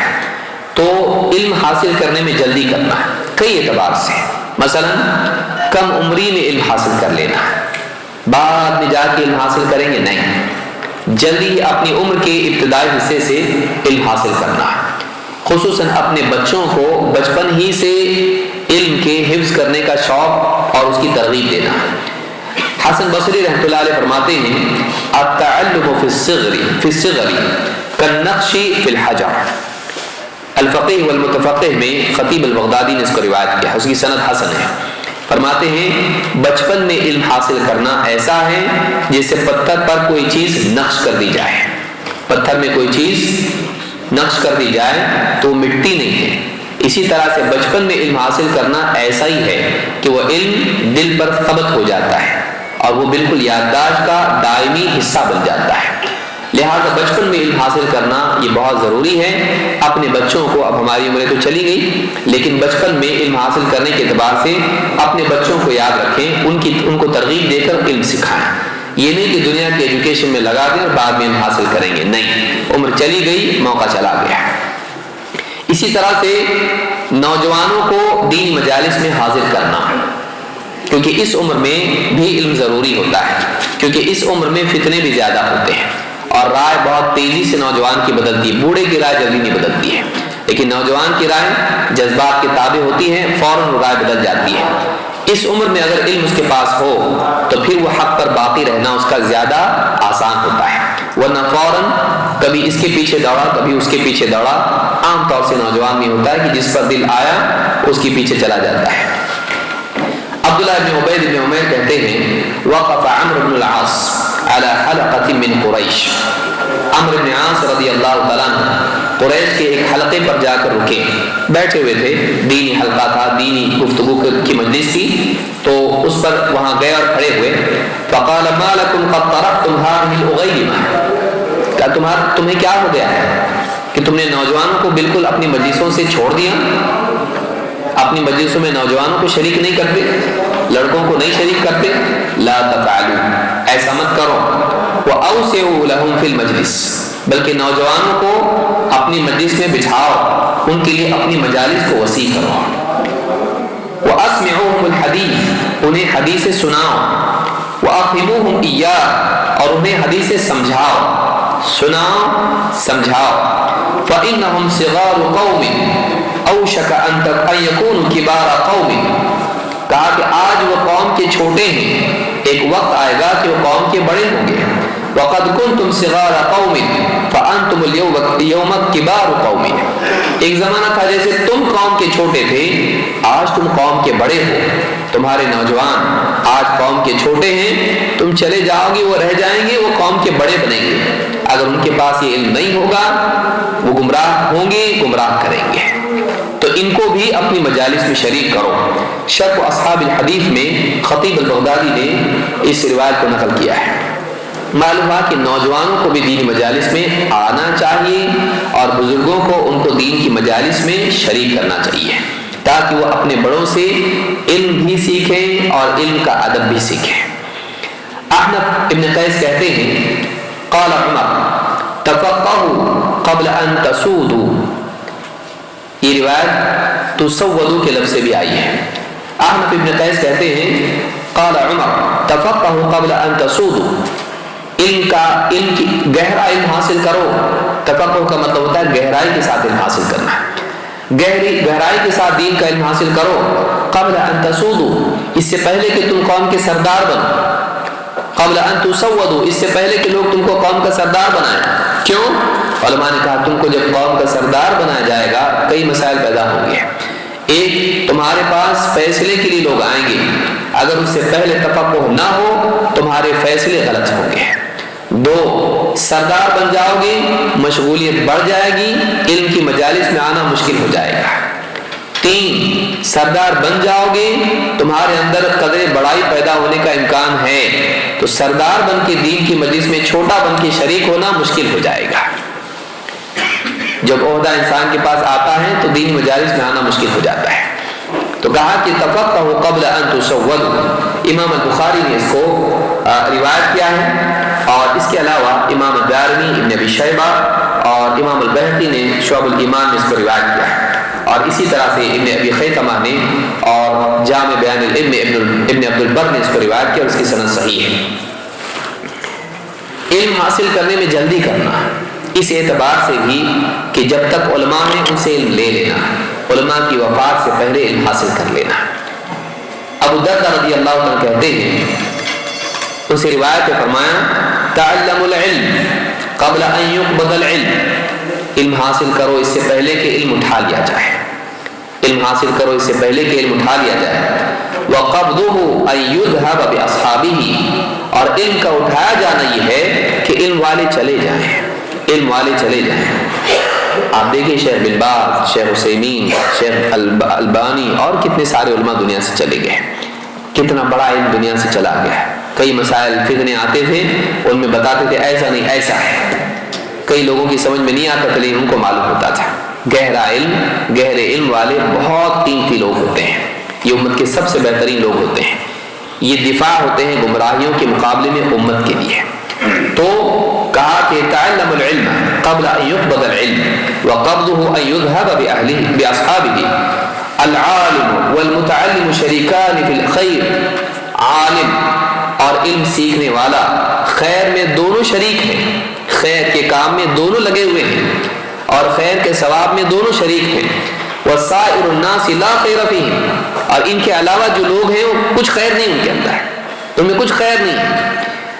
ان اغنى الناس رجل عالم افتقر الى علمه فنفع من افتقر الیہ، کہا کہ سب سے زیادہ غنی آدمی وہ ہے، مالدار آدمی وہ ہے، سب سے زیادہ غنی وہ ہے جو ایک عالم ہو اور لوگ اس کے علم کے محتاج ہوں، جو بھی اس کے علم کا محتاج ہوتا ہے وہ اس کو سکھاتا ہے، جس کو بھی اس کے علم کی ضرورت پیش آتی ہے وہ اس کو محروم نہیں رکھتا ہے بلکہ اس کو سکھاتا ہے۔ مال دینے سے زیادہ بہتر علم دینا ہے۔ تو کہتے ہیں وَإِنِ اسْتُغْنِيَ عَنْهُ عَنْ عِلْمِهِ نَفَعَ نَفْسَهُ بِالْعِلْمِ، لیکن اگر لوگ اس کی طرف رجوع نہ کریں، اس عالم کو چھوڑ دیں، اس کی ناقدری کریں، تب بھی کم از کم وہ اپنے آپ کو اس علم سے نفع پہنچاتا ہے۔ اگر لوگ اس کی طرف رجوع نہ کریں تو پھر وہ اپنے آپ کو اس علم سے فائدہ پہنچاتا ہے۔ الذی وضع اللہ عز وجل عنده، جو علم اللہ تعالیٰ نے اس کے پاس رکھا ہے۔ فما لی ارى علماءکم یموتون، یہ میں کیا دیکھ رہا ہوں کہ ایک ایک کر کے تمہارے علماء فوت ہو رہے ہیں۔ وجہالکم لا یتعلمون، اور تمہارے جاہل نہیں سیکھتے، تمہارے جاہل علماء سے علم حاصل نہیں کر رہے ہیں اور علماء دنیا سے ایک ایک کر کے جا رہے ہیں۔ وَلَقَدْ خَشِيتُ أَن يَذْهَبَ الْأَوَّلُ وَلَا يَتَعَلَّمُ الْآخِرُ، مجھے ڈر ہے کہ کہیں ایسا نہ ہو کہ علماء کا یہ پہلا طبقہ چلا جائے اور دوسرا طبقہ ان کے بعد والا ان سے وہ علم حاصل نہ کرے اور محروم رہ جائے۔ علماء چلے جائیں اور ان کے وقت دوسرا جو طبقہ ان کے بعد آنے والا ہے وہ علم حاصل نہ کر سکے، علم علماء کے ساتھ چلا جائے، ان کے جانے سے پہلے ان کا علم حاصل کر لو۔ جامع بیان العلم میں ابن عبد البر نے اس کو روایت کیا ہے۔ باب نمبر 7، قابل علم ذرائع ہی سے علم حاصل کرنا، ایسے لوگوں سے علم حاصل کرنا جو قابل اعتماد ہو۔ ہر چیخنے والے کو نہیں سننا، ہر بولنے والے کو نہیں سننا، ہر لکھنے والے کو نہیں پڑھنا، ہر بھیڑ والے کے پاس نہیں جانا، ہر فین فالوئنگ کے پیچھے دھوکہ نہیں کھانا، لوگوں کو لائکس دیکھ کے ان کو نہیں سننا، لائق کو دیکھ کے سننا، دونوں میں فرق ہے۔ لوگ کیا کرتے ہیں، جس کے لائک زیادہ ہو اس کو سنتے ہیں، یہ نہیں جو لائق زیادہ ہے اس کو سننا۔ اہل علم سے علم کو حاصل کیا جاتا ہے، علم کو اس کے اہل سے، حق کو اہل حق سے حاصل کیا جاتا ہے۔ اب علم کو نہیں دیکھنا، یہ دیکھنا کہ کون فیمس کو نہیں دیکھنا، کوریج کس کا زیادہ نہیں دیکھنا، زیادہ فالوورز کس کے نہیں دیکھنا، یہ دیکھنا کہ واقعی کون ہے جو گہرے علم والا ہے۔ ایسے علماء کو کبھی نہیں چھوڑنا۔ ابن سیرین رحمۃ اللہ علیہ فرماتے ہیں ان هذا العلم دین فانظروا عمن تأخذون دینکم، یہ علم دین ہے تو تم دیکھ لو کہ اپنا دین کس سے لے رہے ہو، کیونکہ تمہارا دین چاہے عقیدہ ہو، چاہے عبادات ہو، چاہے معاملات ہو، چاہے اخلاق ہو، چاہے آداب ہو، چاہے منہج ہو، چاہے اصول ہو، چاہے فروع ہو، یہ سارا جو علم ہے اس علم پر ہی تو دین کا مدار ہے۔ یہ سارے دین کے شعبے ان کا صحیح ہونا علم پر مبنی ہے۔ اگر علم ہی غلط ہوگا تو سارا اثر عقیدے میں، عبادات میں، سب میں ظاہر ہوگا۔ اہل حق سے علم حاصل کریں گے، حق عقیدہ ہوگا۔ اہل باطل سے علم حاصل کریں گے، عقیدہ بگڑے گا، بدعات میں واقع ہوگا، منہج بگڑے گا، اصول و فروع میں گمراہ ہوگا۔ لہذا دیکھو کہ تم کس سے علم حاصل کر رہے ہو۔ ان هذا العلم دین فانظروا عمن تأخذون دینکم، اس لفظ سے ابن رجب نے شرح علل الترمذی میں اس روایت کو ذکر کیا ہے۔ اہل بدعات سے علم حاصل کرنا برا ہے، علم اہل بدعات سے حاصل نہیں کیا جاتا ہے۔ آدمی کہے نہیں ان کی بات سننے سے دل نرم ہوتا ہے، اور ان کی بات بہت اچھی لگتی ہے، ان کی بات سن کے رونا آتا ہے۔ فلاں عالم ہے، بہت علم والے ہیں اہل حق میں سے، لیکن ان کی بات سن کے رونا نہیں آتا ہے۔ لیکن یہ آدمی تھوڑا منہج میں خرابی ہے، لیکن اس کی بات میں بڑا اثر ہے، سن کے رونا آتا ہے، تو واقعی رونا چاہیے اس کو۔ کیوں؟ اس لیے کہ وہ صحیح راستے پر نہیں ہے۔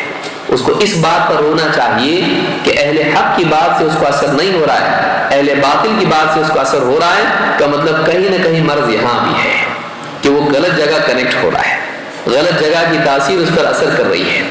تو یہ بات یاد رکھیں، اہل بدعت سے دین نہیں لیا جائے، چاہے کتنے ہی وہ لبھائیں، کتنا ہی چاہے وہ فیمس ہو، نہیں۔ عالم کی عزت کا دفاع کریں اور اس کی خدمت کریں، اس کے مقصد میں، علمی اور دعوتی مقصد میں اس کا تعاون کریں، تو یہ عالم کا اکرام ہے۔ امام احمد اور حاکم نے اس کو روایت کیا ہے۔ علماء کی تنقیص، علماء کی شان میں گستاخی، کسی اجتہادی غلطی پر ان کی شان میں بے حیائی سے کچھ بھی کہہ دینا کتنی بری چیز ہے، اس کی سزا اور اس کا وبال کیا ہے۔ ابن عساکر رحمہ اللہ فرماتے ہیں: اعلم یا اخی وفقنی اللہ وإیاک لمرضاتہ، میرے بھائی اس کو اچھی طرح جان لو، اللہ تعالیٰ مجھے اور تمہیں اللہ تعالیٰ کی مرضیات کی توفیق عطا فرمائیں، وجعلنا ممن یخشاہ ویتقی، اور اللہ تعالیٰ ہمیں اللہ سے ڈرنے والے اور پرہیزگاری اختیار کرنے والوں میں سے بنائیں۔ ان لحوم العلماء مسمومہ، علماء کے گوشت بہت زہریلے ہوتے ہیں، علماء کے گوشت بہت زہریلے ہوتے ہیں۔ کیا مراد ہے؟ اللہ تعالیٰ قرآن کریم میں کیا فرمایا؟ ایحب ولا یغتب بعضکم بعضا ایحب احدکم ان یأکل لحم اخیہ میتا فکرہتموہ، کہا کہ آپس میں ایک دوسرے کی غیبت مت کرو۔ کیا تم اس بات کو پسند کرتے ہو کہ اپنے مردہ بھائی کا گوشت کھاؤ؟ تم تو بہت ناپسند کرتے ہو کہ بھائی ہو، مردہ ہو، اور اس کی حفاظت اور اس کا دفن کرنے کی بجائے تم اس کا گوشت نوچ کے کھانے لگو، اتنے وحشی بن جاؤ۔ کیا تم اس کو پسند کرتے ہو؟ نہیں، تم اس کو پسند نہیں کرتے ہو۔ تو معلوم ہوا کہ کسی کی غیبت کرنا اس کا گوشت کھانے کے برابر ہے۔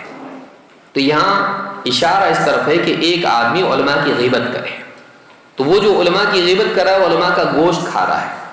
لیکن ابن عساکر کہتے ہیں یاد رکھو جو گوشت تم کھا رہے ہو بڑا زہریلا ہے۔ کہتے ہیں کہ ان لحوم العلماء مسمومہ وعادت اللہ فی حد کے استار منتقصیہم معلوم، کہا کہ اللہ کی عادت علماء کی شان میں ان کی تنقیص کرنے والے، ان کی شان گھٹانے والوں کے بارے میں معلوم ہے، تاریخ اس کی شاہد ہے، لوگوں نے دیکھا ہے، اور سب کو معلوم ہے علماء کی شان میں گستاخی کرنے والوں کا کیا ہوتا ہے۔ اللہ کی ایک سنت ہے جو ہمیشہ قائم و دائم ہے۔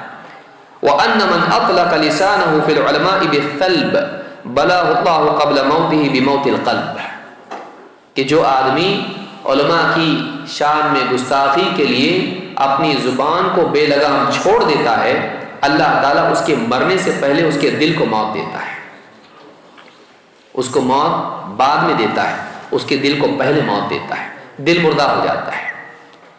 تو علماء کی شان میں گستاخی نہیں کرنا، ہر ایک سے غلطی ہوتی ہے، چاہے وہ علمی ہو یا عملی ہو، لیکن یہ اس بات کا موقع ہم کو فراہم نہیں کرتی ہے کہ اس کی شان میں ہم گستاخی کریں اور لوگوں میں اس کا تذکرہ برائی کے ساتھ کریں۔ کیوں؟ اس لیے کہ لوگ علماء سے بدظن ہوں گے تو علم سے بدظن ہوں گے، علم کے حصول سے رہیں گے تو گمراہ ہو جائیں گے، علماء سے بدظن ہوں گے، بے دینی ان کے نزدیک مزین ہوگی۔ ہم علماء سے اچھے ہیں، ان کے دل میں اگر پیدا ہو گیا تو وہ دین سے دور ہو جائیں گے، اور گمراہی ان کے نزدیک مزید خوشنما بنا دی جائے گی، اور وہ گمراہ ہو جائیں گے، ہلاک ہوں گے، جہنم میں جائیں گے، اور اس کا وبال اس پر آئے گا جس نے علماء سے ان کو دور کیا۔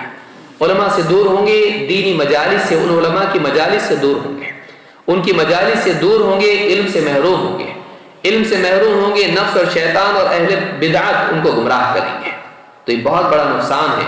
لہذا علماء کی شان میں گستاخی نہیں کرنا چاہیے۔ المجموع میں امام النووی نے اور اسی طرح سے اپنی کتاب التبیان میں اس کو ذکر کیا ہے۔ باب 9، حضور درس کے آداب، علمی مجالس میں آئیں تو کیسے، کن آداب کی رعایت کریں۔ سب سے پہلے بہت سارے آداب ہیں لیکن چند ایک آداب ہم دیکھتے ہیں۔ نمبر 1، دینی مجالس میں جلدی پہنچنا.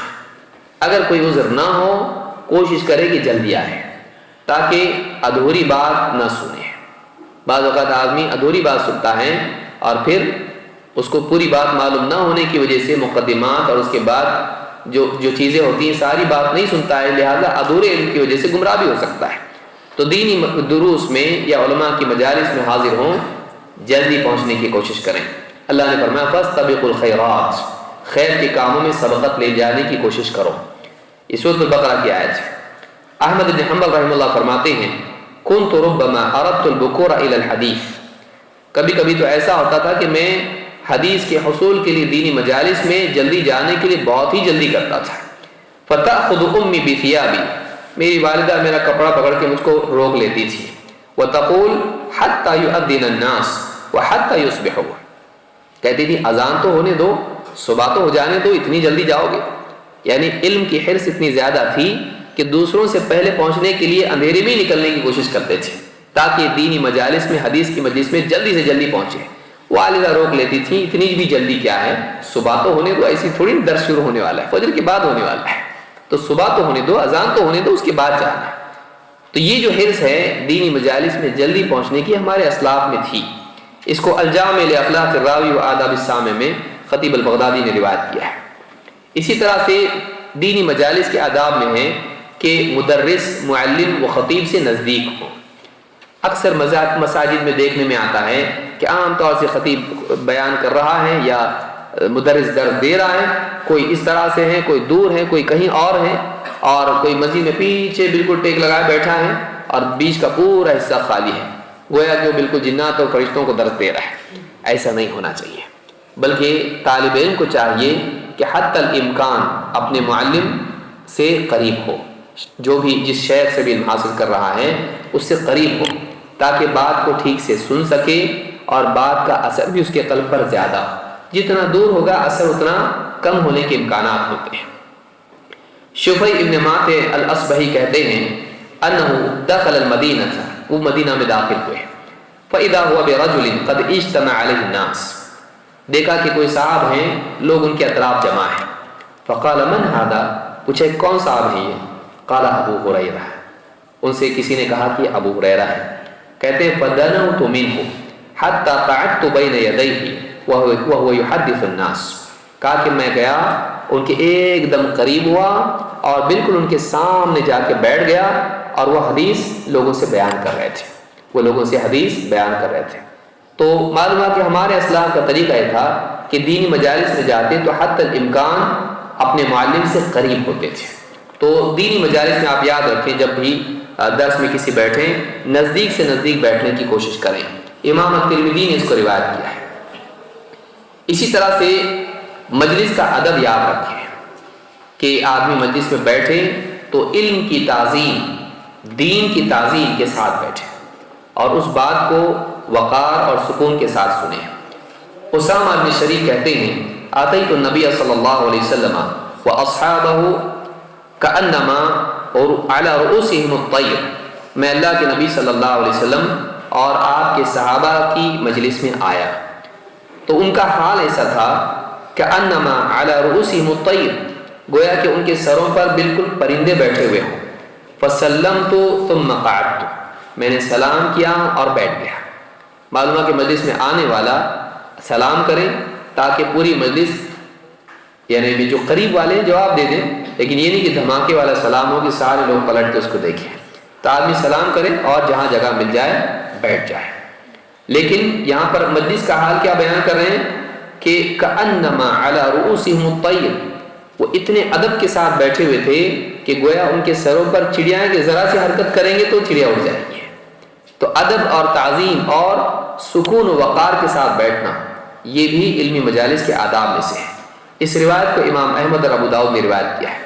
اسی طرح سے دینی مجالس میں آپسی گفتگو سے، شور شرابے سے پرہیز کریں. بعض اوقات آدمی یعنی بولنے والا بول رہا ہے، عالم بیان کر رہا ہے، پیچھے لوگ آپس میں باتیں کر رہے ہیں، خود بھی محروم ہو رہے ہیں اور دوسروں کے لیے بھی خلل پیدا کر رہے ہیں. ایسا نہیں کرنا چاہیے. خاص طور سے جب کسی کو کال آئے تو وہ اپنی آواز کو دھیمی رکھے یا مجلس سے دور چلا جائے. جریر بن عبداللہ رضی اللہ عنہ کہتے ہیں ان النبی صلی اللہ علیہ وسلم قال له فی حجۃ الوداع، اللہ کے نبی صلی اللہ علیہ وسلم نے حجۃ الوداع میں ان سے کہا استنصت الناس، استنصت الناس، لوگوں کو چپ کراؤ، لوگوں کو چپ کراؤ۔ لوگ آپس میں باتیں کر رہے ہیں تو آپ نے بات شروع کرنے سے پہلے ان سے کہا لوگوں کو چپ کراؤ۔ فقال لا ترجعوا بعدی کفارا، پھر آپ نے لوگوں کے درمیان خطبہ دیا، آپ نے کہا لا ترجعوا بعدی کفارا یضرب بعضکم رقاب بعض، میرے بعد کفار کی طرح مت ہو جانا کہ ایک دوسرے کی گردنیں مارنے لگو۔ تو آپ نے بات کرنے سے پہلے صحابی سے کہا ان کو چپ کراؤ۔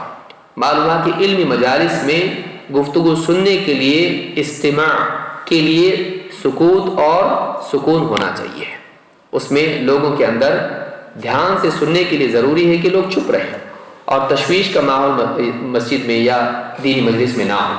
امام البخاری اور مسلم نے اس کو روایت کیا ہے۔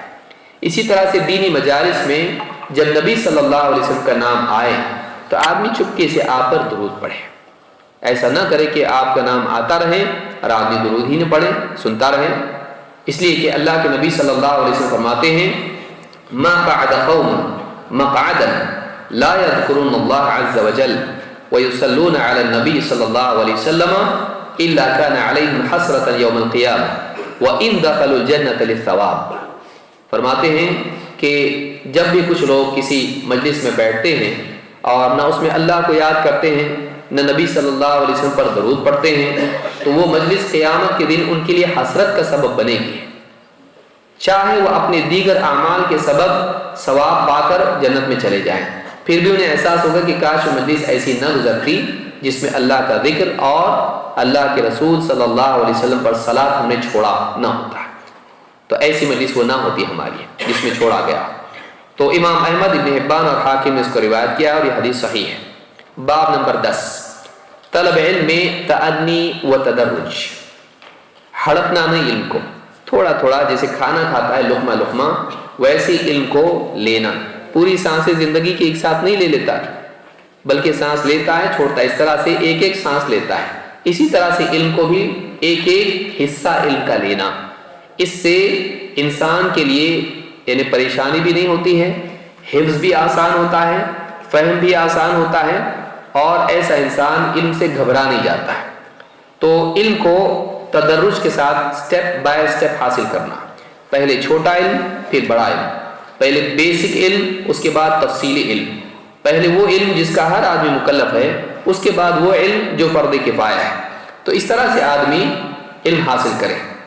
امام البخاری رحمۃ اللہ علیہ فرماتے ہیں وَيُقَالْ الرَّبَّانِي الَّذِي يُرَبِّي النَّاسَ بِصِغَارِ الْعِلْمِ قَبْلَ كِبَارِهِ، ربانی اس عالم کو کہتے ہیں جو لوگوں کی تربیت کریں تو انہیں بڑے علم سے پہلے چھوٹا علم سکھائے۔ عام طور سے طالب علم بڑا حریص ہوتا ہے اور عالم صاحب سے کہے کوئی کتاب دیجیے، عالم صاحب اس کو 5 پیج والی کوئی کتاب دے پڑھو اس کو، تو بولتا بس کوئی موٹی کتاب دیجیے، تو بڑی کتاب کا شوقین وہ زیادہ ہوتا ہے، تو یہ سمجھتا ہے کہ علم بڑی ہی کتابوں میں ہوتا ہے، ایسا نہیں ہے، بعض چھوٹی کتابوں میں زیادہ علم ہوتا ہے بعض بڑی کتابوں سے، لہذا پہلے بنیادی علم آدمی حاصل کر لے، جیسے مثلا علماء کے اختلافات میں آدمی پڑ جائے اور توحید اس کو معلوم نہیں ہے تو یہ آدمی غلط راستے پر جا رہا ہے، کیوں؟ اس لیے کہ پھر مزید کنفیوز ہوگا اور حیران ہو کر علماء کی شان میں بھی گستاخی کرے گا، دین میں بھی شک کرے گا اور بے عمل بھی ہوگا، نتیجے پہ پہنچ نہیں پائے گا اور کنفیوز ہو جائے گا۔ پہلے بنیادی علم حاصل کریں اس کے بعد آگے والا علم حاصل کریں۔ شیخ محمد بن صالح بن عثیمین کہتے ہیں الاسالیب لطلب العلم ان یبدأ الانسان بصغار العلم قبل کبارہ، علم کے حاصل کرنے کا سلیقہ یہ ہے کہ انسان پہلے چھوٹا علم حاصل کرے بڑے علم کے حاصل کرنے سے پہلے، لیصعد الى السطح من اسفل الدرج فیبدأ مثلا بالکتب المختصرہ، کہتے آدمی کو چاہیے کہ چھت پہ جانا ہے نا ٹھیک ہے لیکن نچلی سیڑھی سے شروع کرے، چھت پہ جانے کے لیے شروع کہاں سے کرنا پڑے گا؟ چھت سے نہیں، سیڑھی سے نیچے سے اوپر جائے گا تو اوپر پہنچنا ہے تجھ کو لیکن شروع نیچے سے کر، نچلی سیڑھی سے تو اپنا قدم رکھتے رکھتے ایک ایک قدم اوپر رکھتے ہوئے چھت پر جا، اور کہتے ہیں مثلا یہ ہے کہ آدمی مختصر کتابوں سے شروع کرے، الاصول الثلاثہ، القواعد الاربع اور پھر بڑھتے بڑھتے آدمی دوسری کتابوں کی طرف جائے، عقیدے میں، فقہ میں، اور اس طرح سے آگے. تو یہ بات شیخ عثیمین نے کہی ہے. اسی طرح سے تدرج کے ساتھ علم حاصل کرنے کے بارے میں خطیب بغدادی کہتے ہیں وَيَنْبَغِي لَهُ أَن يَتَثَبَّتَ فِي الْأَخْذِ وَلَا يُكْثِرْ. آدمی کو چاہیے کہ وہ طالب علم کو چاہیے کہ علم کے حاصل کرنے میں وہ تثبت پہ دھیان دے، مضبوطی علم کی اس پر دھیان دے، اور بہت زیادہ علم کی کوشش نہ کرے شروعات ہی میں. بل یأخذ قلیلا قلیلا حسب ما یحتملہ حفظہ ویقرب من فہمہ. بلکہ وہ تھوڑا تھوڑا کر کے حاصل کرے جو اس کے حفظ اور اس کے فہم کی قوت کے مطابق ہو. فإن اللہ تعالی یقول، اس لیے کہ اللہ تعالیٰ فرماتا ہے وقال الذین کفروا لولا نزل علیہ القرآن جملة واحدہ، کہ یہ کفر کرنے والے کہتے ہیں کہ محمد صلی اللہ علیہ وسلم پر قرآن ایک دم سے پورا کیوں نازل نہیں ہوا. کذالک، ہم نے اس کو ایسے ہی تھوڑا تھوڑا کر کے نازل کیا ہے. لنثبت بہ فؤادک، تاکہ اس علم کے ذریعے سے آپ کے دل کو ثبات عطا کریں. ورتلناہ ترتیلا، اور ہم نے اس کو تھوڑا تھوڑا کر کے ہی نازل کیا ہے تاکہ آپ کے دل کو ثبات دیں، حفظ کے اعتبار سے، فہم کے اعتبار سے، اور یقین کی قوت کے اعتبار سے. تو دل کی ثابت قدمی، دل کا ثبات اس میں ہے کہ انسان تھوڑا تھوڑا علم حاصل کرتا جائے، اور جتنا لقمہ لیا ہے اچھی طرح اس کو چبائے تاکہ پیٹ خراب نہیں ہو. طالب علم سارا علم ہڑپتا جاتا ہے، پھر کنفیوز ہو جاتا ہے. تو ایسا نہ کرے، تھوڑا لے، سمجھے، یاد کرے، پختہ کرے، پھر آگے بڑھے. علم اتنا ہے کہ آپ تیز بھی دوڑو گے تو پہنچ نہیں پاؤ گے، اس لیے جتنا اپنے لیے ضروری ہے اس کو اچھے سے آدمی حاصل کرے. یہ نہیں کہ سارے علم کے لیے آدمی دوڑنا شروع کرے اور بغیر سمجھے ہی اس کو جمع کرنے والا بنے. اصل گمراہی فہم میں ہوتی ہے، حفظ میں نہیں. امام زہری رحمۃ اللہ علیہ فرماتے ہیں من طلب العلم جملۃ فاتہ جملہ، جو ایک دم سے علم حاصل کرنے کی کوشش کرتا ہے سارا علم اس سے ایک دم سے محروم ہو جاتا ہے. اور وَإِنَّمَا يُدْرَكُ الْعِلْمُ حَدِيثٌ وَحَدِيثَانِ، بلکہ علم حاصل کیا جاتا ہے ایک دو حدیثیں کر کے، یہ نہیں کہ سارا علم ایک ساتھ حاصل کرے. ایک آدمی مثال کے طور پر کئی یعنی مرغیاں پکڑنے کے لیے اب جا رہا ہے، تو ایک مرغی پکڑے گا ایک وقت میں کہ ساری ایک ساتھ پکڑے گا. ایسا آدمی جو سب کے پیچھے دوڑے گا ایک بھی اس کو نہیں ملے گی. تو یہ قاعدہ ہے زندگی کا کہ ایک ساتھ جو سب کچھ حاصل کرنے کی کوشش کرتا ہے اس کو کچھ بھی نہیں ملتا ہے، اور جو آدمی ایک چیز پہلے حاصل کر کے پھر دوسرے حاصل کرنے کی کوشش کرتا ہے وہ چیز اس کو ملتی ہے. تو الجامع لاخلاق الراوی و آداب السامع میں خطیب البغدادی نے اس کو روایت کیا ہے. باب نمبر 11، علم کی خاطر زہد و قناعت. شعبہ رحمہ اللہ کہتے ہیں یعنی آدمی یہ کہ علم کے لیے یعنی عیاشی کا راستہ نہ اپنائے، اور علم کے لیے آدمی آخرت سے دل لگانے والا ہو، دنیا کا طالب نہ ہو، اور سہولت پرستی اس کے اندر نہ ہو، سہولت پسندی اس کے اندر نہ ہو، بلکہ علم کے لیے کھونے کے لیے بھی تیار ہو. علم کے لیے صرف پانا، علم کے ذریعے عہدہ ملے گا، علم کے ذریعے عزت ملے گی، یہ اچھا طریقہ نہیں ہے، بلکہ علم کے لیے وہ کھونے کے لیے تیار ہو تو ایسا آدمی کامیاب ہے. بلکہ دنیا میں تقلل علم کی کثرت کے لیے بہت بڑی بنیاد ہے. شعبہ رحمہ اللہ فرماتے ہیں من طلب الحدیث افلس، جو علم حدیث میں مشغول ہوتا ہے وہ مفلس ہو جاتا ہے، وہ مفلس ہو جاتا ہے. لقد افلست حتی بعت قسطا لأمی بسبعۃ دنانیر، میں بھی کنگال ہو گیا حدیث کا علم حاصل کر، کیونکہ حدیث کا علم زمانے میں حاصل کرنے کے لیے ایک آدمی کو ایک علاقے سے دوسرے علاقے میں سفر کرنا پڑتا تھا. اس سفر کا خرچہ خود سے اٹھانا پڑتا تھا، بیماری کی دوا خود کرنی پڑتی تھی، سواری کا سفر کا سارا ایکسپنسز خود اٹھانا پڑتا تھا، کاغذ قلم سیاہی مینجمنٹ خود کرنا پڑتا تھا. کبھی چوری بھی ہو جاتی تھی، کبھی گنڈے لٹیرے لوٹ بھی لیتے تھے، کچھ بھی ہوتا تھا. تو آدمی کو خود اس کے لیے خرچ کرنا پڑتا تھا، یہاں تک کہ بعض اوقات وہ مفلس بھی ہو جاتا تھا، کچھ بھی نہیں میرے پاس. تو کہتے ہیں من طلب الحدیث افلس، جو آدمی علم حدیث میں لگتا ہے وہ مفلس ہو جاتا ہے. اور میرا بھی حال ایسا ہوگا کہ میں بھی کنگال ہو گیا، یہاں تک کہ میری والدہ کی تھالی تھی، اس کو 7 دینار میں میں نے بیچا اور پھر واپس علم میں لگ گیا۔ تھالیاں بیچ بیچ کے انہوں نے علم حاصل کیا ہے۔ وہ تھالی لے کے بیٹھتے نہیں تھے کمانے کے لیے، وہ اپنی تھالیاں بیچ کے دین کا علم حاصل کرتے تھے۔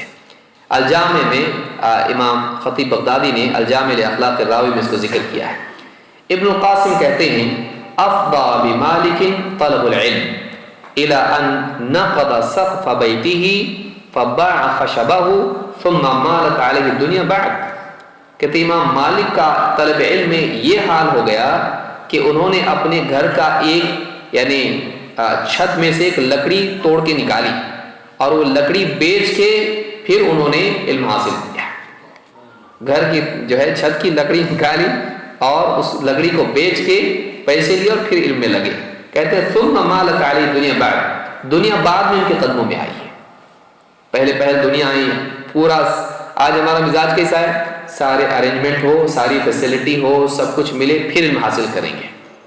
ایسا نہیں ہوتا ہے، پہلے تو اپنے آپ کو علم کے لیے پیش کر پھر علم تیری طرف آتا ہے، اور پہلے علم کے لیے کھونے کی کوشش کر۔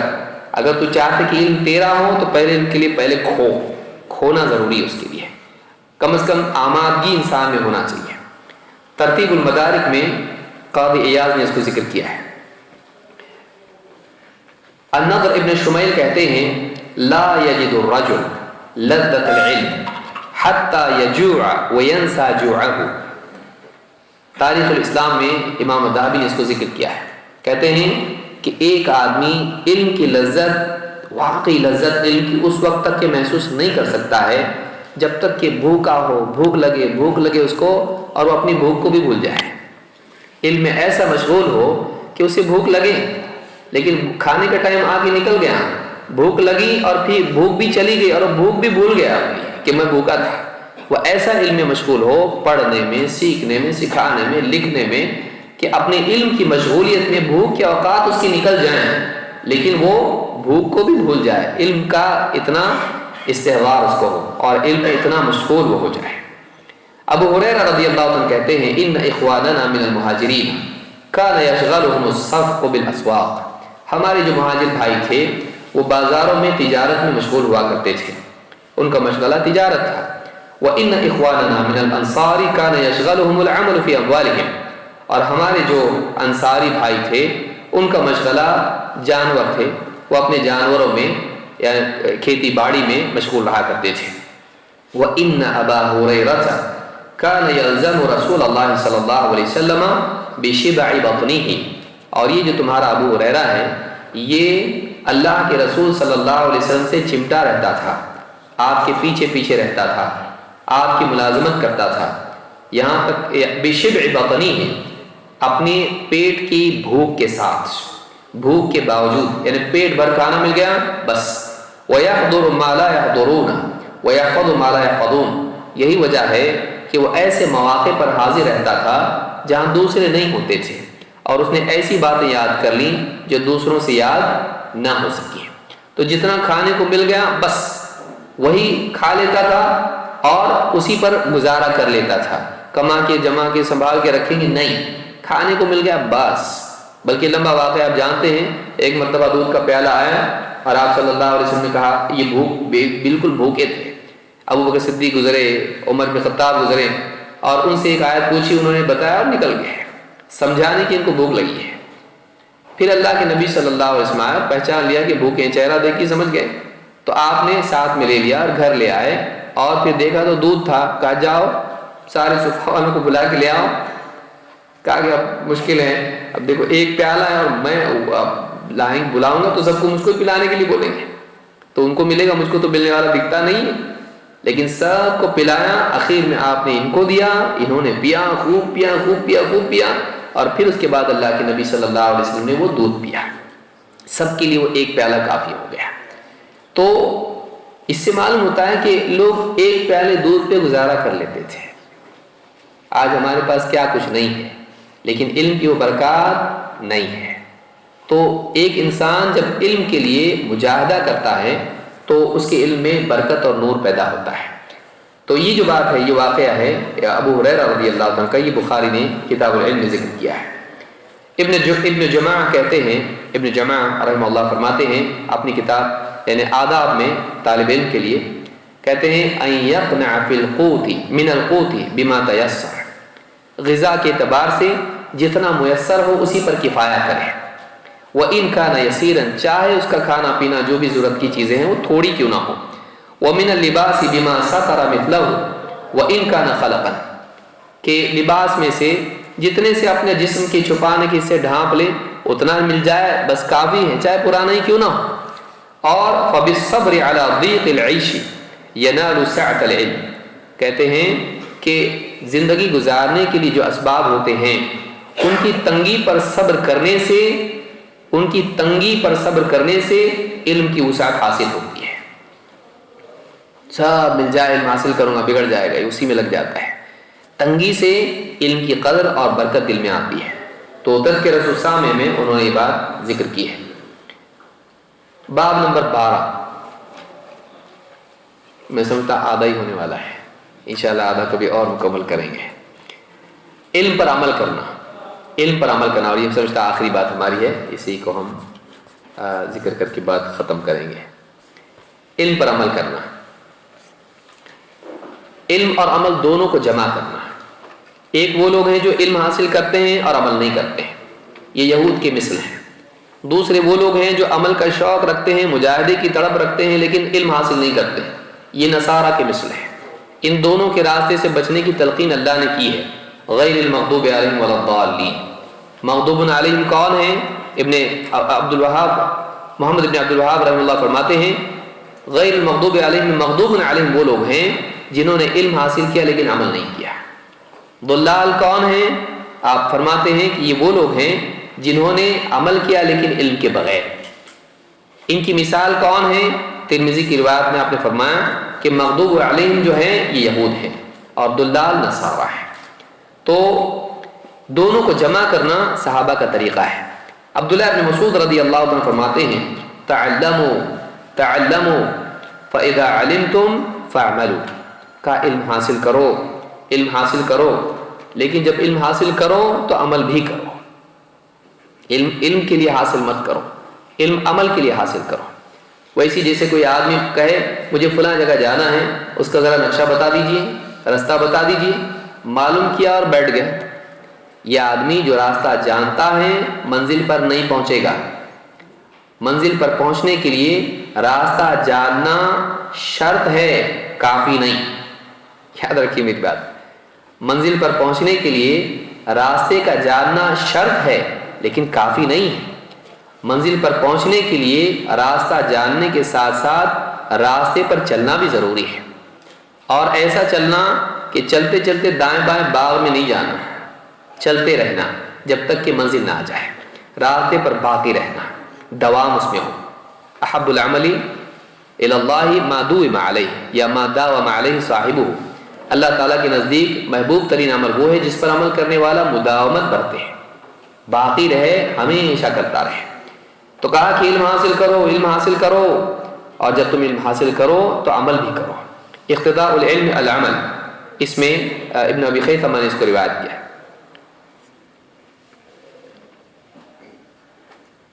اسی طرح سے غالباً ابن ابی عاصم کی کتاب ہے جہاں تک مجھ کو یاد ہے۔ تو ابو ہریرہ رضی اللہ عنہ کہتے ہیں مثل علم لا يعمل به كمثل كنز لا ينفق منه في سبيل الله عز وجل، کہ ایسے علم کی مثال جس پر عمل نہ کیا جائے ایسے خزانے کی طرح ہے جس میں سے اللہ کی راہ میں خرچ نہ کیا جائے۔ یعنی جس کے پاس سونا چاندی ہے اگر وہ زکوٰۃ نہ دے تو وہی مال، اسی مال سے اس کو قیامت کے دن عذاب دیا جائے گا۔ سونا چاندی کی زکوٰۃ نہ دے، کنز اس کے پاس ہو تو قیامت کے دن یہی مال اس کے لیے وبال بنے گا۔ اسی طرح سے جس کے پاس علم ہے، علم کی زکوٰۃ نہ دے، علم کی زکوٰۃ کیا ہے؟ اس پر عمل کرنا ہے۔ علم کی زکوٰۃ اس پر عمل کرنا ہے، اگر اس پر عمل نہ کرے تو قیامت کے دن یہ علم اس کے لیے وبال بنے گا۔ والقرآن حجۃ لک او علیک، علم پر عمل کیا ہے؟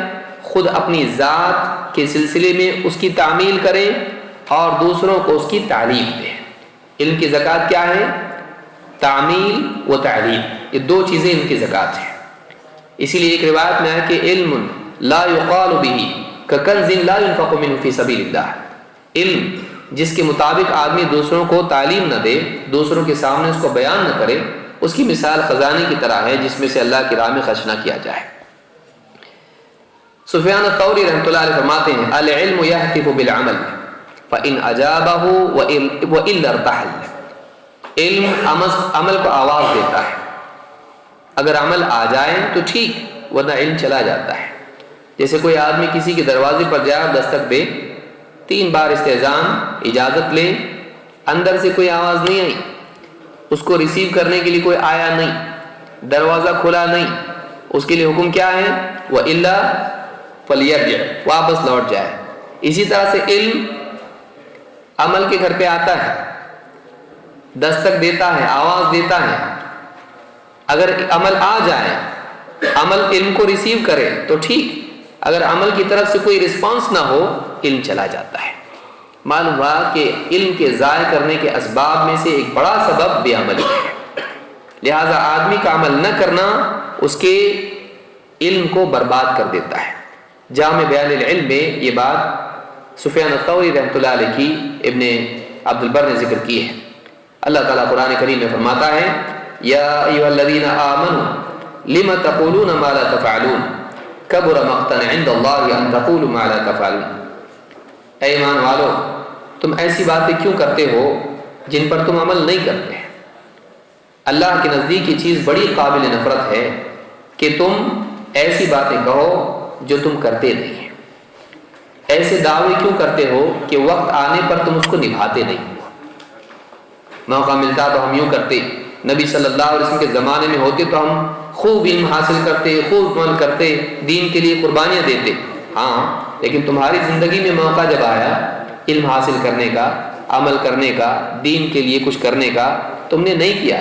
آج تم نے نہیں کیا جب آسانیاں ہیں، تب تم کیا کرتے جب مشقتیں ہوتی ہیں؟ تو تم دعوے کرتے ہو، تم وعدے کرتے ہو، عمل کیوں نہیں کرتے؟ تو بولتے ہو، کرتے کیوں نہیں ہو؟ تو اللہ کے نزدیک قول و عمل کا تضاد ممنوع اور بہت ہی مبغوض ہے، اللہ کو پسند نہیں ہے۔ انسان اپنے قول اور اپنے عمل میں مطابقت پیدا کرے۔ یہ سورہ صف کی آیت ہے۔ اللہ کے نبی صلی اللہ علیہ وسلم فرماتے ہیں لا تزول قدم ابن آدم یوم القیامت من عند ربه حتى يسأل عن 5، آدم کی اولاد کے قدم قیامت کے دن اللہ کے ہاں سے ہٹ نہیں پائیں گے جب تک کہ وہ 5 سوالوں کا جواب نہ دے دے، یہاں تک کہ اس سے 5 چیزوں کے بارے میں پوچھ نہ لیا جائے۔ عن عمرہ فیما افنا، اپنی عمر کس چیز میں فنا کی، وعن شبابہ فیما ابلا، اپنی جوانی کی قوتوں کو کن چیزوں میں کھپایا، ومالہ من این اکتسبہ وفیما انفقہ، مال کہاں سے کمایا، کہاں خرچ کیا، حرام سے کمایا، حلال سے، رب کی مرضیات میں خرچ کیا ہے، اپنی شہوات میں، وماذا عمل فیما علم، اور جو جانتا تھا اس پر کتنا عمل کیا، جو تو جانتا تھا اس پر کتنا عمل کیا، جس لیے کہ تو جانتا تھا وہ تیرے لیے حجت ہے، تیرے خلاف حجت ہے۔